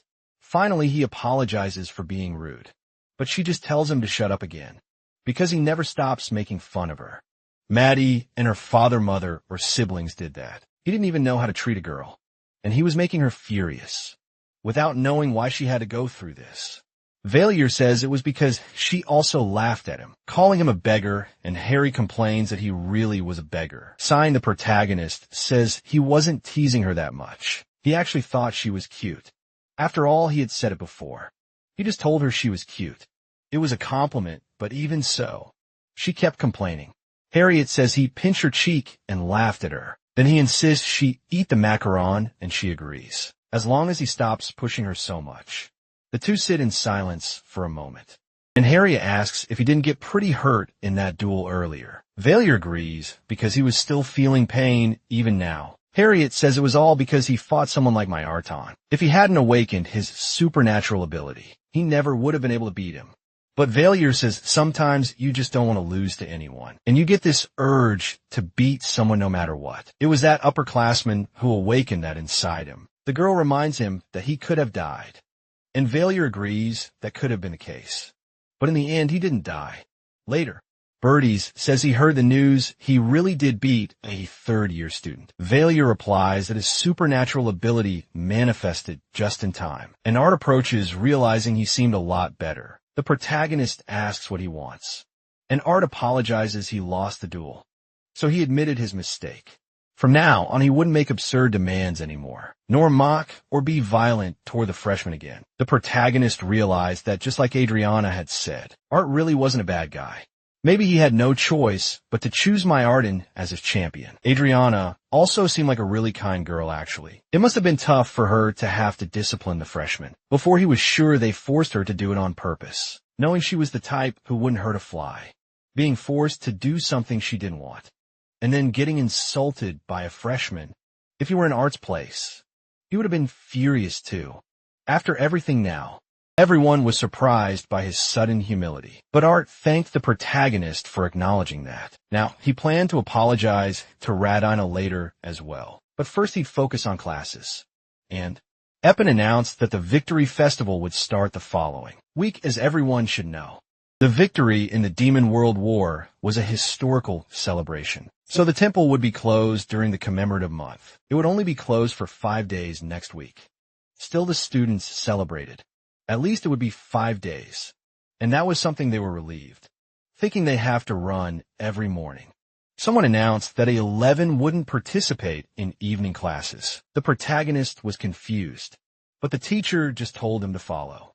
And he didn't understand anything, wondering if he had done something wrong.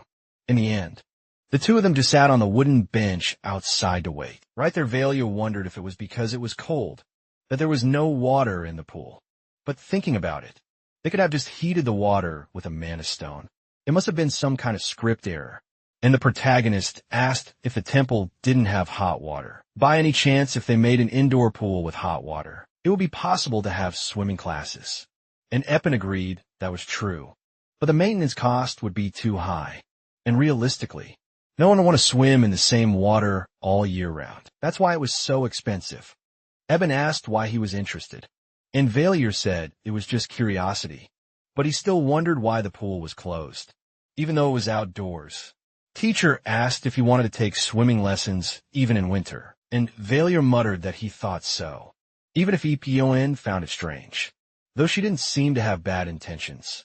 That was when the protagonist realized. The teacher probably thought he just wanted to see the girls there in bikinis anyway. Eppin said she would be arriving soon and leaving right after, and Baalier asked her to wait a bit, because there must have been a misunderstanding between them. But the one who appeared and interrupted the conversation was the supernatural abilities teacher Relendria, who was happy to see the protagonist after some time. She never thought he would awaken. His natural ability had never seen people of that kind before, and Baalier replied that it was a surprise for him. Too Real Andrea mentioned that cases like his were very rare, so that day would be just another test instead of a real class. Then she timed him while he moved, getting surprised because he made it in 8 seconds, while it used to be 8.3 seconds. It was a new record after using auto-suggestion. It had taken him exactly 8 seconds to finish. She became worried, because she thought the ability might affect external things, but it seemed to be limited to enhancing his physical abilities. It was the first time she was seeing something like this. A supernatural ability that influences reality, according to the user's will. But Baalier felt like he was going to go crazy at that rate. Auto-suggestion was the ability to manifest, the real effect of one's own suggestion. If he thought he was an athlete while running, could become one, but it would depend on the skills level. Basically, it was similar to having a winner's mindset. It had to be something at the level of your father. Was definitely the president. Relendria asked what was wrong, and Baalier replied that it was honestly getting a little hard to handle. All that she said, there was no need to feel down. His ability was really good. The protagonist felt like it wasn't all that great. Relendria mentioned that, of course. The changes weren't that obvious at this point, but there was something else worth noting. He was very good at using his supernatural ability. He could use it almost instantly, even if the effect was weak. She could assume that. Baalier was already quite familiar with his capabilities, even before awakening the ability. It was as if he had a natural gift for auto-suggestion. The protagonist felt like it was a compliment, but for some reason he felt offended. Anyway, the test ended and now he could participate in the regular classes. So Baalier went back to lying in his room. That ability he had wasn't all that different from 8th grader syndrome, and he wondered what he was doing. Suddenly, he was surprised to realize he was getting a call at that hour, and when he answered, he heard a voice asking him to go to the main hall. It was Charlotte, who needed to ask him something right away. The two met, and the princess asked how he felt during the fight, what it was like to suddenly become a supernatural ability user, and Baalier replied that it had gone fairly well. He heard the name was auto-suggestion, and asked if it was the kind of ability where you could be anything you wanted. Protagonist agreed that it worked more or less that way, and Charlotte asked where that boy he was looking for was. Maybe if you believe he knew, he could find out where he was. And Baalier replied that he couldn't do that, but he could still try and see if it worked. Charlotte offered him something to hold, and Baalier could tell she was in a hurry. But if he could do that to buy some time, it would be better the protagonist took a picture of himself. Now, he'd have to lie about it. And he said he could see a crumbling castle, and there were also some demons nearby. That's when Charlotte started crying, and begged him to tell her more about it. She just wanted to hear a little more. Baalier felt that small lies turned into big lies. They piled up and eventually grew larger and larger, and this lie would end up hurting Charlotte.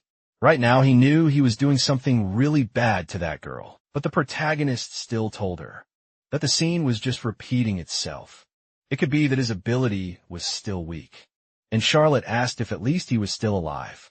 And Baalier agreed, even though he didn't know what kind of situation he was in, or where he was, but he was alive and safe. Charlotte cried even more, thanking the protagonist, and feeling relieved to hear all of that from him.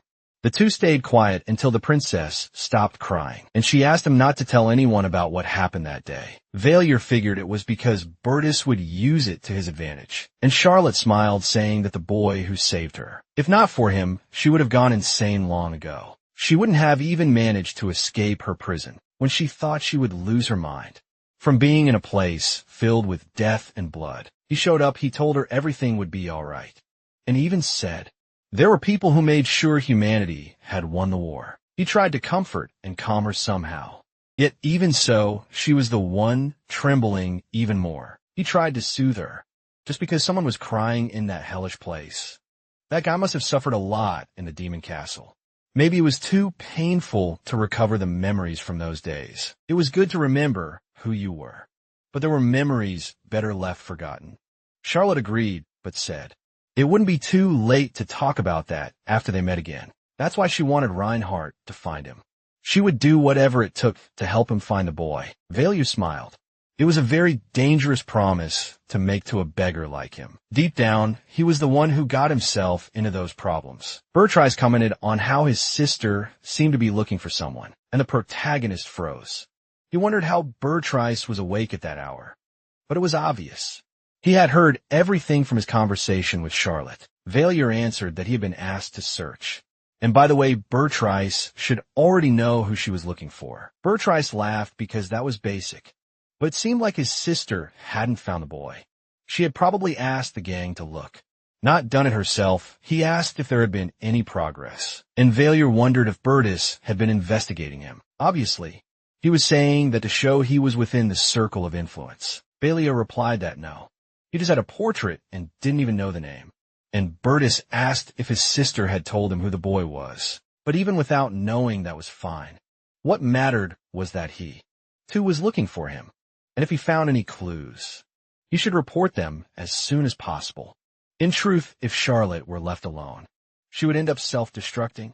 But turning to him showed that she was getting close. That's when Bertus remembered he wanted to ask something. Was Baalier the next master of the Thieves' Guild, or something like that? Baalier replied that it was a situation that could be misunderstood, but it wasn't like that. He had never seen them and didn't intend to build any ties. Bertus understood that. He was probably closer to the gang than to the guild. But the protagonist didn't understand what he was talking about. Bertus said he believed the empowerment of crime was inevitable, even if the Thieves' Guild was eliminated. Another would take its place. It was impossible to eliminate crime completely, and in that case, if someone was in charge, at least it could be controlled. Then Bertus gave the protagonist a chilling look, and asked if he would like to become the master of the Thieves' Guild, but Baalier didn't understand any of it. The next day, Adriana said goodbye to her fellow students, relieved that they would get some rest. One of the boys said they could meet again in the central square when classes resumed, and Adriana turned to see that the protagonist had approached. She said she would be going home the next day, and if he changed his mind about the church by then, he could talk to her. Baalier said he would be going home the next day, and thus said goodbye to Adriana. On the way back, he remembered the conversation he had with Bertus. Bertus had asked if he intended to become the master of the Thieves' Guild. It was easier to control someone he already knew. It also made it easier to support someone from behind the scenes. If necessary, it didn't seem like an absurd proposal. Baalier wondered if Bertus really wanted to become emperor by thinking that way, and Bertus laughed. And the prince left, wishing the protagonist good night. The next day, Baalier was lost and fought until he heard Ellen calling out to him because he had spaced out. He kept thinking about the things Bertie said and couldn't focus, but he planned to stop training for the day. Ellen, on the other hand, caught Bailier's attention because she seemed to be sweating a lot. It looked like she was overdoing her training. He said she just trained a little more, and Baalier wondered why she was so stressed, to the point of pushing herself like that. He said goodbye, telling her not to overdo it with training, but Baalier ended up coming back to bring her something to eat. He got annoyed because it wasn't something he'd normally do, but that girl somehow drew people's attention. He got attacked without meaning to. It was a little scary, actually. He ended up doing a bit too much. But for Ellen, it shouldn't be a problem since she liked eating. We got to the training room. Ellen was collapsed on the floor. It looked like she had fainted during training. In her dreams, Ellen remembered her past and how she begged her brother not to leave. She questioned why he had to sacrifice himself and what she was supposed to do about them. But even so, he left despite her pleas for him not to. Later, Ellen woke up and Baalier was with her in the infirmary, and he remarked that she shouldn't be sleeping in a place like that, since it could worsen her condition. He asked what she would do if she started having trouble breathing at her age, and the nurse asked the protagonist to calm down. She would only have been in danger if she had arrived any later. And like a gentleman, it was Baalier who brought her in safely. The protagonist got tense when the nurse said he had arrived, asking her to do something about the situation. He was all nervous and pale. The nurse said it seemed like the problem came from overtraining. She should avoid pushing her body to the point of injury. Ellen agreed and thanked her as she left. And Baalier asked what she had been doing to end up fainting. Ellen said she lost her balance while practicing a move. She must have hit her head on the dummy when she fell. The protagonist pointed out that it was dangerous. She could have gotten a concussion, and it wasn't normal to make mistakes like that. And he smiled as he realized he had ended up saving her life. And after making sure she knew that, he told her to get up so they could leave. Since the nurse had used sacred magic, Ellen should be healed now. They could eat some sandwiches. Since he had made too many, he made them for her. So he had to make sure she didn't forget and thanked him. And with that, Ellen followed him out of the infirmary. That's when Ellen said she wanted to take a bath, and Baalier asked if she planned to lie down again after that. She mentioned that she didn't like the smell of sweat. Breaking curfew wasn't really a big deal. Ludwig would always sneak out at night like it was nothing, and Baalier went along surprised to see how her room was decorated. There was nothing weird about someone of the opposite sex entering a room at the temple. When writing the novel, he made a co-ed dorm just to make things easier. He wondered what he planned to do in a place full of kids. Most they end up playing cards in the middle of the night. They were really just kids, and Baalier didn't feel nervous entering their rooms. Maybe Ellen thought the same. Actually, her room was just as empty as his. Aside from some training equipment, it was very simple. There was a bag in the corner that probably belonged to Ellen, but soon she came back from the bath. And Baalier said they could eat and go to sleep outside. And it started raining, and they began having dinner. And Baalier commented that people feel bad sometimes, even if there's no reason for it. But that's just how things are. But if you don't talk about it, it might eat you up inside. And Ellen agreed, if it were possible. She said she'd like to save the world in exchange for her life. And she asked if he thought she could do something like that. Baalier knew she must think of death as the end of everything. Baalier replied that he could only know how that felt. When the time came, she agreed, but said she would never die like that. And that's when she turned around, because she wanted to show him something. It was a sword that seemed a bit unusual, too. It was forged in tears, but Baalier didn't know what that meant. But he knew what the sword was. It was called the Sword of Lament. He never would have imagined it. Of the two swords once wielded by Artorias, there was the Sword of Alls, the god of war, Allsbringer, a sword whose whereabouts were unknown, except to someone who knew Ellen at the same time. Before Artorias went to war, he had left that sword with her as a keepsake. Baalier laughed, thinking she was about to attack him, but it seemed that wasn't the case. Ellen smiled and thanked him. The system displayed that he had earned an achievement, called Ellen's Revelation, revealing her true identity faster than expected. On another day, the protagonist took a trip to the commercial area of the Aligar district, where he met with Alaris. She was surprised to see him and greeted him after so long. He only planned to stay there during the holidays, and it wouldn't be for long. Alaris asked if it wouldn't be more comfortable to stay at the temple, and he said it was because she was there. Alaris was a bit moved hearing that. But even so, visiting the place wasn't as simple as it seemed. Baalier laughed, asking what she had been up to those past days, but she looked a little worried. Before he had come there the first time to sell scrolls, there had been something the protagonist remembered. He had gone there after walking around, failing to sell anything, and Alaris said that was the key. The last place he had been seen before disappearing was there, and Baalier asked if the pursuers had been around too, even though they didn't seem to suspect Alaris. That was the only place where they had found any clues, and now everyone was watching, and also by chance.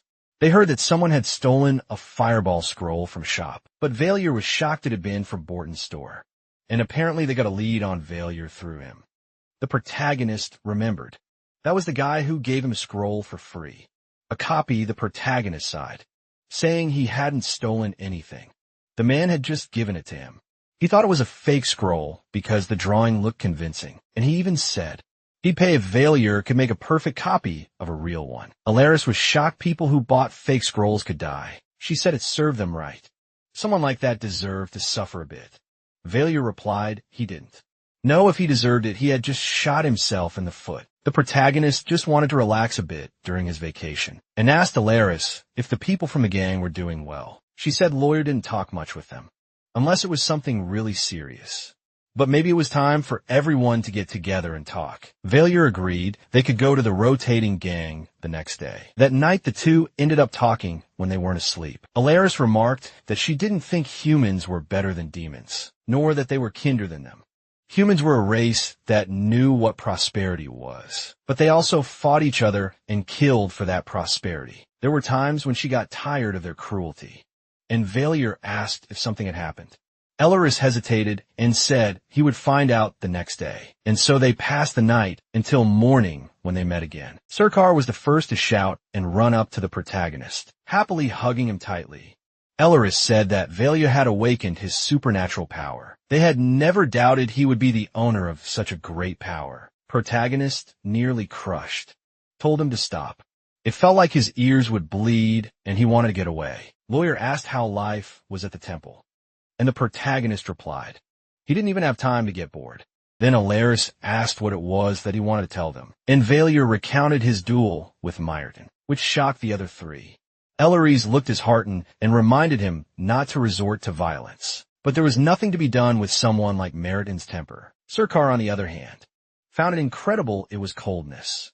Pride and battle spirit all rolled into one, in his opinion. Lawyer yelled because she had told the prince to stay calm after entering the temple, and Baalier smiled, showing that he hadn't used that necklace from before. Alaris was a bit relieved about that, but the protagonist knew they also had something they wanted to share. They grew tense when Baalier insisted, but he didn't understand why everyone suddenly seemed so serious. Surkar said there was a rumor that during the Victory Festival, imprisoned demons would be sold on the Imperial black market. Baalier was surprised.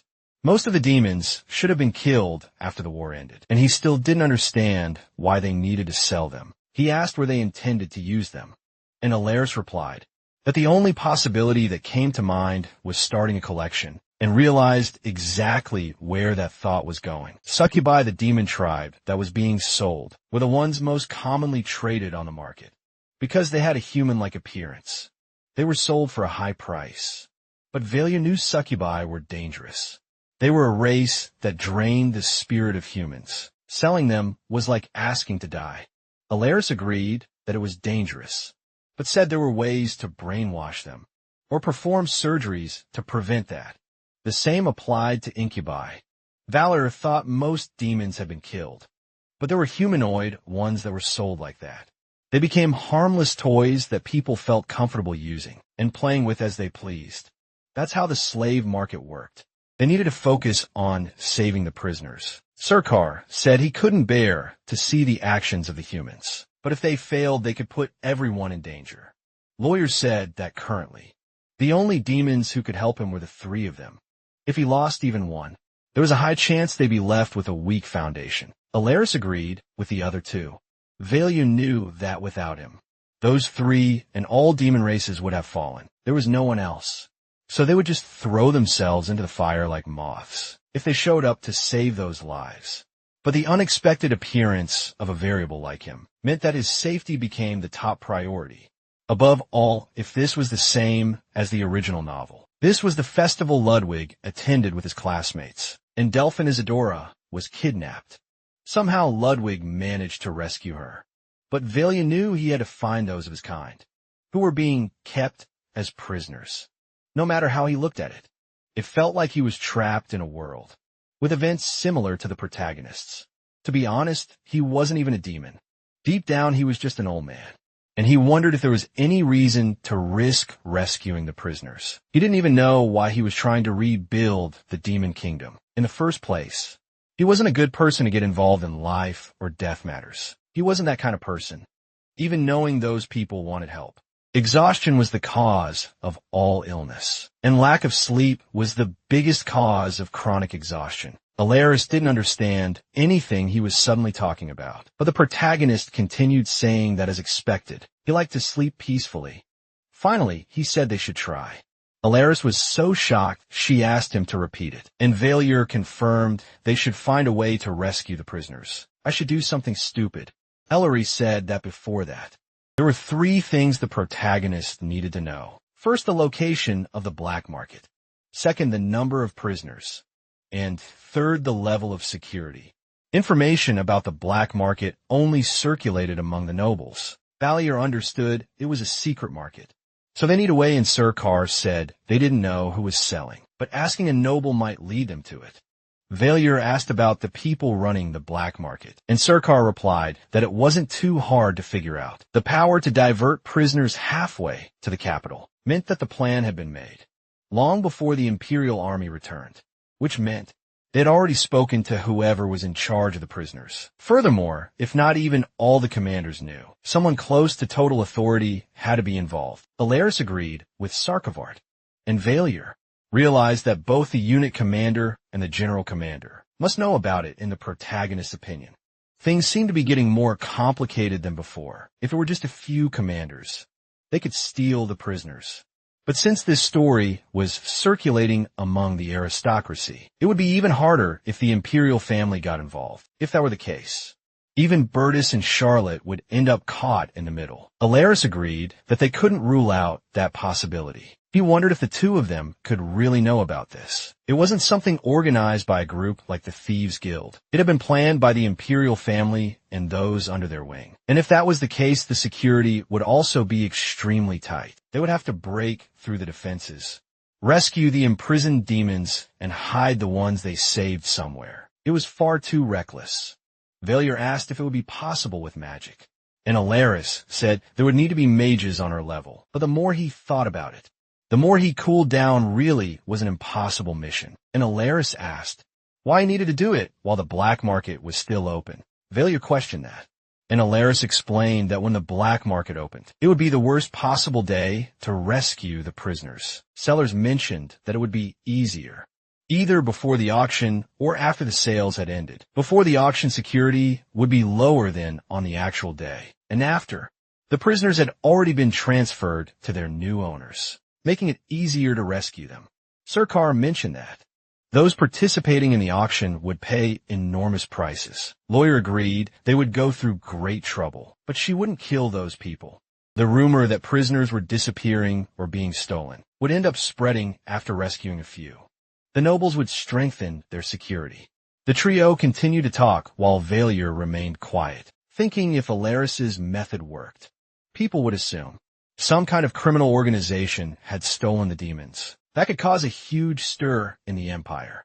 Just knowing that freed demons were hiding in the capital would be a major threat to the empire and its security. Because of that, a large number of guards would flood the city, and news like that would surely reach the temple. However, Baalier had written about a similar incident in the original novel. Alaris had come up with that method, even without him around. The reactions from Surkar and Lawyer were equally positive. If they did anything, it would be following that exact plan. The demon trade in the black market. Their rescue. All of it would have happened even without Baalier's presence. The protagonist didn't understand the causality, but he knew the result, and it was very likely that the operation would fail. They had to prepare something even better, but there didn't seem to be a way to move all the prisoners at once, and she said she could use it, but it took time to cast. Baalier asked how long, and she answered around 30 minutes. It seemed impossible to just teleport everyone out at once and vanish. A place with a barrier that prevents teleportation. Magic users shouldn't be all that common. Alaris reminded him that, as she had said earlier, it was likely an anti-magic barrier would be deployed, and Baalier suggested that maybe it wouldn't be at the auction house itself, and he asked how many people she could teleport, and she replied that her limit was about 20. If it were at night, maybe up to 50 people. Baalier said it was possible to rescue the prisoners in a different way, but they weren't strong enough. The black market's existence was already a problem, and it was illegal. Surkar mentioned that. Baalier knew that demon trafficking was definitely illegal, and he asked what would happen if rumors about nobles being involved started to spread. They were confused. It was a major incident big enough to cause public outrage, and Lawyer asked if the citizens would become angry enough to attack the black market. The protagonist explained that if they discovered the black market's location, a huge uproar would break out. Surkar said that, however, the Imperial Army could be disguised as mercenaries and might use violence against them. Baalier agreed it was true that the Empire held overwhelming power, but it wouldn't just be the citizens who were furious. It would also end up offending the beliefs of the most powerful people, and Alaris asked what he was talking about. Baalier explained that it was the religious forces. The sale of imprisoned demons would be a great offense to the Templar Knights, so there would be a huge and violent reaction from all the major religious forces across the continent. Besides that, the Templars were military forces that answer to religious leaderships, not to the Empire when they intervened. It would cause major chaos, and the people from the black market would have no justification to stop the Templars from interfering. In the end, they would have to hand the prisoners over to the Knights. They wouldn't do something stupid in exchange for a bit of money. The Templar Knights saw the war with the demons as a sacred duty. The actions of the Empire would be a huge betrayal to them. Religion was what ruled people's minds. Going against it was a decision the Empire could never make. So Sarkhan Ber said that this method would stop the sale of prisoners on the black market. But Alaris hesitated because everyone would end up executed. Baalier agreed, but said the Templars would take time to organize the prisoners. During that period, after all, they would be living proof of the betrayal against the Empire. So the Templars would try to get something out of the Empire as an apology, and if they changed the location of the auction, even better, since they wouldn't have time to prepare countermeasures against magic. So at that moment, Baalier said they should extract the prisoners using mass teleportation. Of course, all the prisoners who exceeded the limits of Alaris's magic would end up dying in the process. But it was the best thing he could think of at the time. Then Lawyer suggested that instead of mass teleportation, they could use a teleport portal. Baalier asked about that, and Lawyer said she thought what he just mentioned had a high chance of happening. That way, if they could use a teleport portal and all go together, surely everyone could survive. Baalier asked if that would only be possible if the teleport portal took them to the Templar Knights. Surkar said there were excellent teleport portals in the capital. There was even one close to the Templar headquarters. That teleport portal should be used during the prisoner transport. So if the convoy arrived before the Templars, it would cause some confusion, and they find a way to let the prisoners escape through the teleport portal to prevent them from being followed. Alaris could destroy the portal as soon as she got through. Baalier realized that teleport portals were bidirectional. If one portal broke, the other would break as well. Actually, the protagonist was enjoying. This warrior would be in charge of handling the chaos. He transformed into one of the soldiers who patrol the portal. Baalier felt like a lab was needed to make this plan work, but he trusted that things could go well. However, if any sign appeared that something would go wrong, he would revision to fix the situation. After all, they were the ones responsible for solving everything. Alaris thanked him because he trusted them to do something so dangerous. She was truly grateful for his trust. However, he asked if she was really at peace with all this. No matter what they did, someone would end up getting hurt during the rescue. It could be the Templar Knights or someone else. She had done it for so long, but said he didn't need to worry about her, and so they fell asleep. Time passed, and the victory festival began. The day when the streets were full of happy people, but also the day of the rescue mission. That was the headquarters of the Merchant Guild, and they were all watching from the rooftop, where the prisoners were being held. Their goal wasn't to capture corrupt nobles, but to rescue the prisoners, even if everything went well. All they could do was save those who were in the black market. With that in mind, it would be better to start the plan now, without waiting for the auction to begin. According to the information gathered by Surkar and Lawyer, there were about 100 prisoners. The black market was located in the Merchant Guild, in the Bucket District, or somewhere else in the map of district. What they had to do now was make sure everyone knew about it, and there were two ways they could do that. They could send a letter to stir up chaos inside, or they could take advantage of the gossips and spread a rumor. But it would be hard to find the exact location of the black market. That way, in the end, they decided to send a letter with all the details. So they mailed it to the Templar Knights HQ. And fortunately, it was received, and now they were heading toward the black market. And Baalier coming in impressed by how good the invisibility magic was. He couldn't believe that no one had noticed. They were on the rooftop of a house, and Alaris smiled at that. But if they entered an anti-magic field, the spell would disappear, and people with sharp senses could detect them. So they had to be careful. Suddenly, the lawyer felt the scent of the Templar Knights getting stronger. She thought they wouldn't come that day, but it seemed they had received the letter. It looked like they were going en masse to the Merchant Guild, HQ, and the rest to the main street. Baalier asked if they were trying to resolve things in secret, that the black market would open that day, and that the demon prisoners would be sent to the auctions there. And Lawyer reported that the Templar Knights. And the guards were arguing now, and it didn't look like the guards were going to let them through. Easily didn't take long for the guards to finally start acting, and Baalier realized it was time for the big show to begin. If the Templar Knights executed them, which was the big fear, it would create a huge problem. But he didn't want that to happen, so he planned to use some things in his favor. Then the protagonist opened the system and was shocked. That was because the review function could no longer be used, meaning he wouldn't be able to prevent the execution of the prisoners, with the extermination out of the Templar Knights' hands. He wondered if there was anything else he could do. If this continued, all of them would end up being killed. In Valor froze in shock. Alaris asked what was wrong since he had turned pale. The protagonist stammered that it was nothing, and commented on the possibility of those people deciding to kill everyone. Then Lawyer said the Templar Knights were arriving. They had decided to go ahead with this, considering everything that had happened.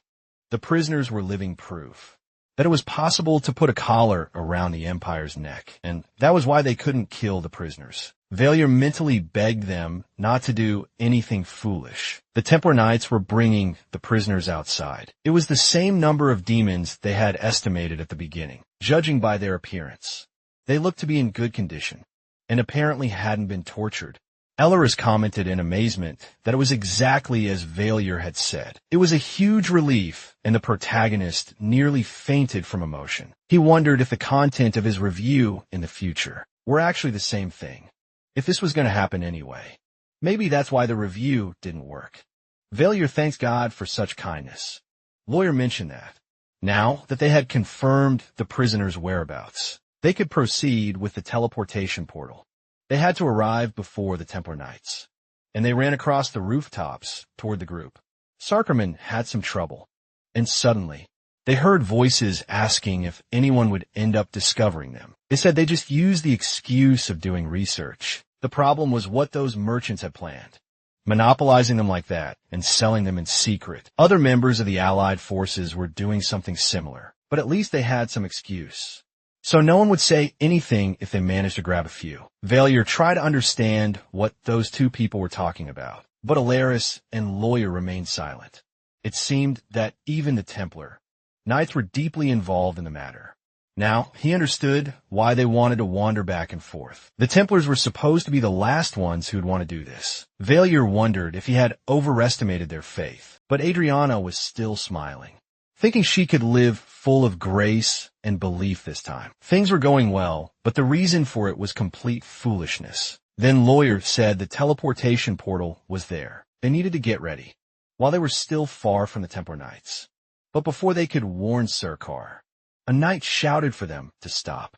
He said there was a group of people hiding there, using invisibility magic.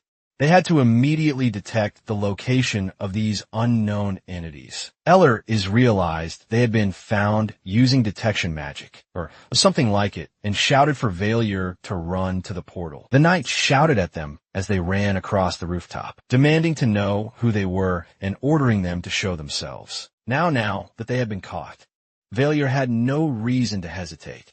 He needed to use revision.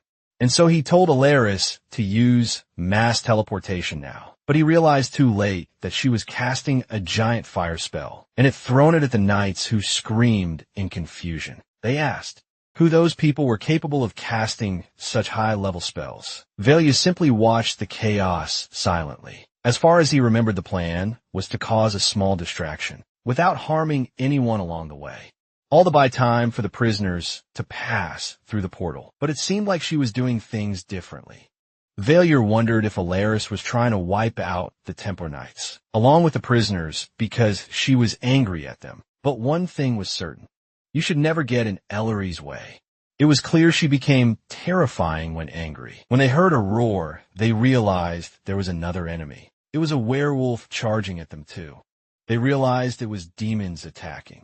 And the prisoners grew nervous as they saw what was happening. Alaris told everyone not to stand still. They needed to hurry and get to the portal. And she guided the people so they could be saved. The knights yelled that the prisoners were escaping and had to be stopped.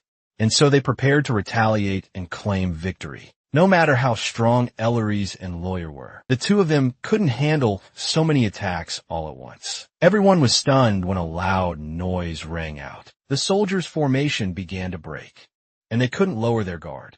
They wondered what was happening and then saw.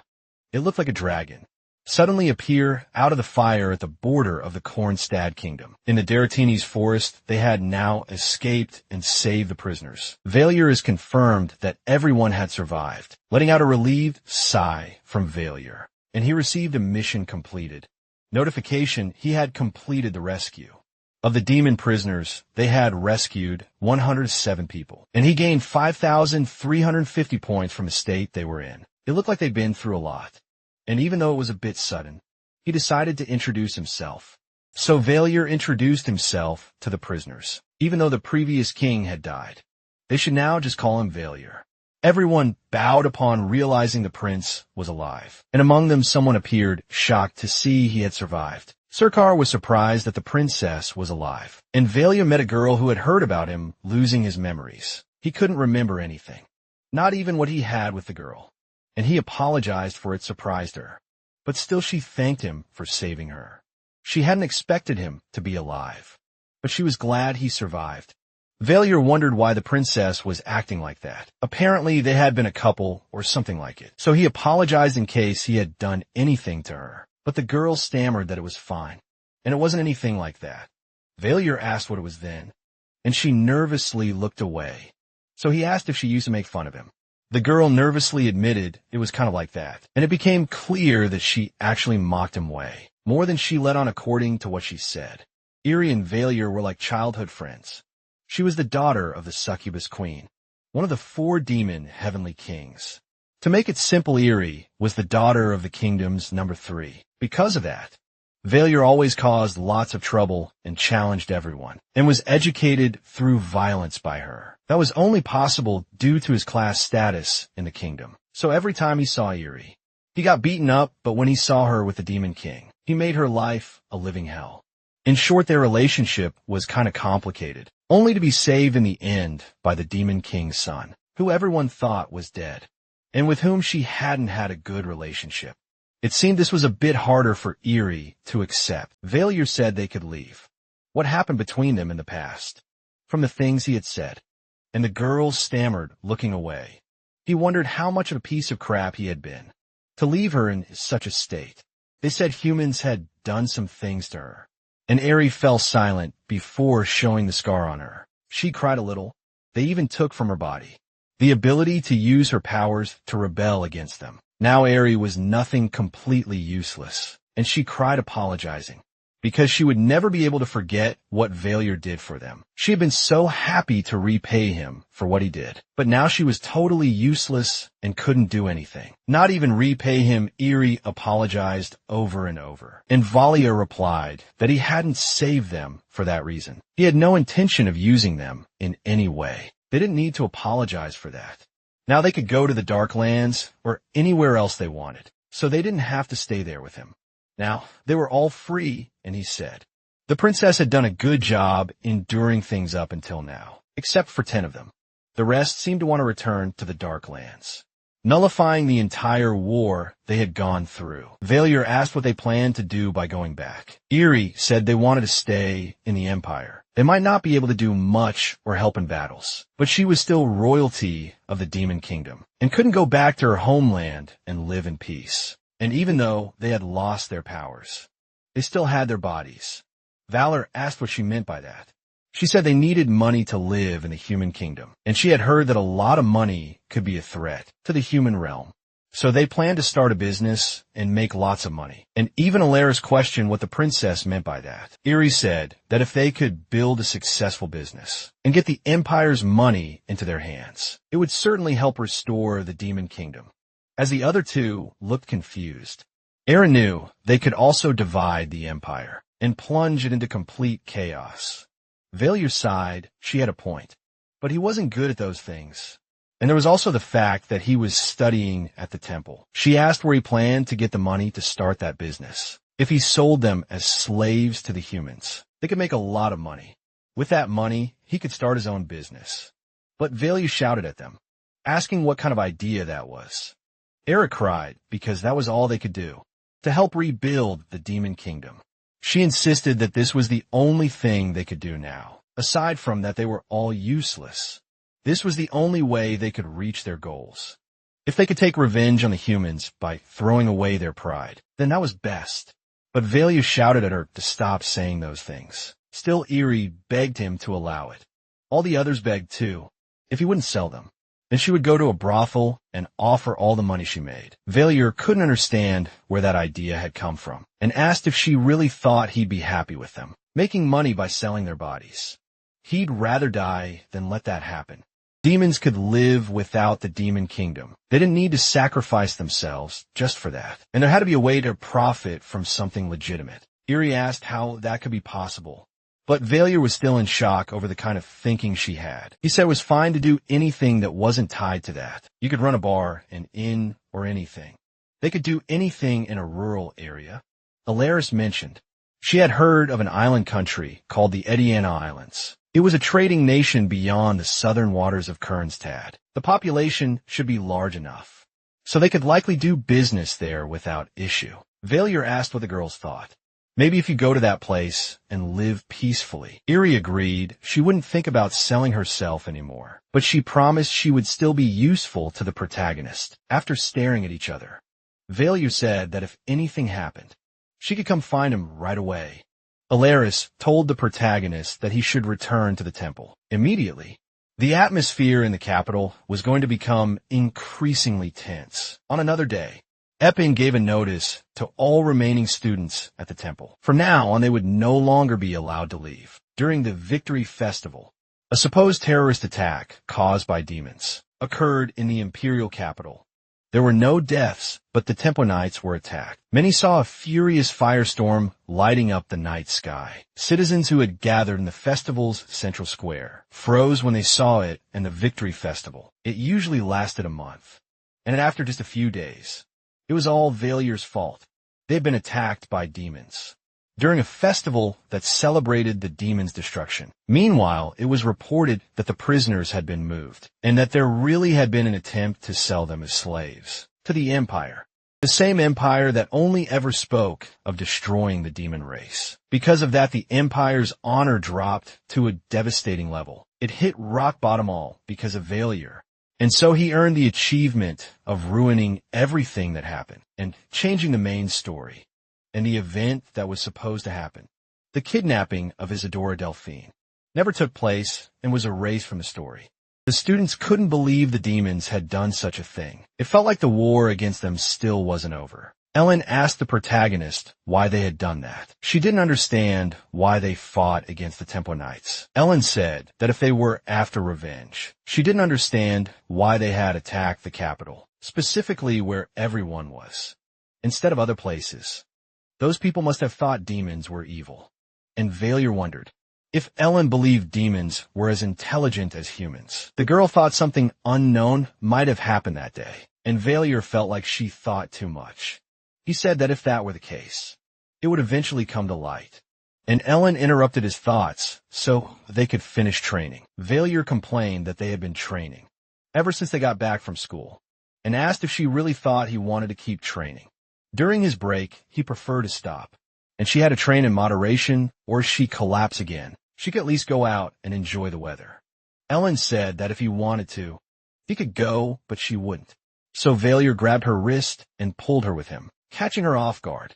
She blushed a little when he said she should go out to eat with him, but she ended up saying again that she hated Shinagawa-chan. The protagonist looked at her and said he thought she liked it, and she replied that she only ate it because Baalier was with her. So he asked what else she wanted to eat, and she made a face thinking about all the food she hated, until finally saying she preferred meat. It was shocking that she could eat 5 steaks in a row. Ellen seemed to have a black hole in place of her stomach. But following tradition, she pay for dessert was common sense. She agreed, and Baalier commented that there was a dessert shop that sold something good on the way there. They ran into Regina, who was practicing archery. She got so nervous that she pointed the arrow straight at Bailier's face, and he told her she shouldn't point that at people's faces. The protagonist asked why she was there alone and where her older brothers were. Radina complained that they weren't her brothers, but her friends Radina asked what Baalier wanted, and the protagonist asked if she was missing because the target was too far. It would take her 2 years to hit. She got furious and told him to just disappear. The protagonist said he could help. It could count as an apology. Regina asked if he was good with a bow, and then showed him the target she was trying to hit. She wanted to win the grand prize, which was a stuffed bear. Baalier had to hit the 100-point bullseye 10 times in a perfect streak, so he took the bow and used auto-suggestion. He thought of himself as a genius in archery, but ended up only winning a consolation prize, leaving the two of them in that ridiculous state of defeat. Baalier pretended nothing had happened and decided to try again, saying he hadn't taken it seriously the first time. That's when Ellen gave it a try and actually got the teddy bear, even though she had only used the claw machine a couple of times. Baalier was shocked because she was truly impressive. She pulled off a perfect sequence, despite having used a claw machine only twice in her life. And Ellen gave the bear as a gift to Radina, asking if she couldn't thank him too, since he was the one who paid for it. She complained, saying he was an idiot who didn't know when to shut up. So Baalier just patted the bear and said they should all go eat together. So the video ends here if you don't want to miss the next part. Activate the notification bell and see you next time on Tab's channel.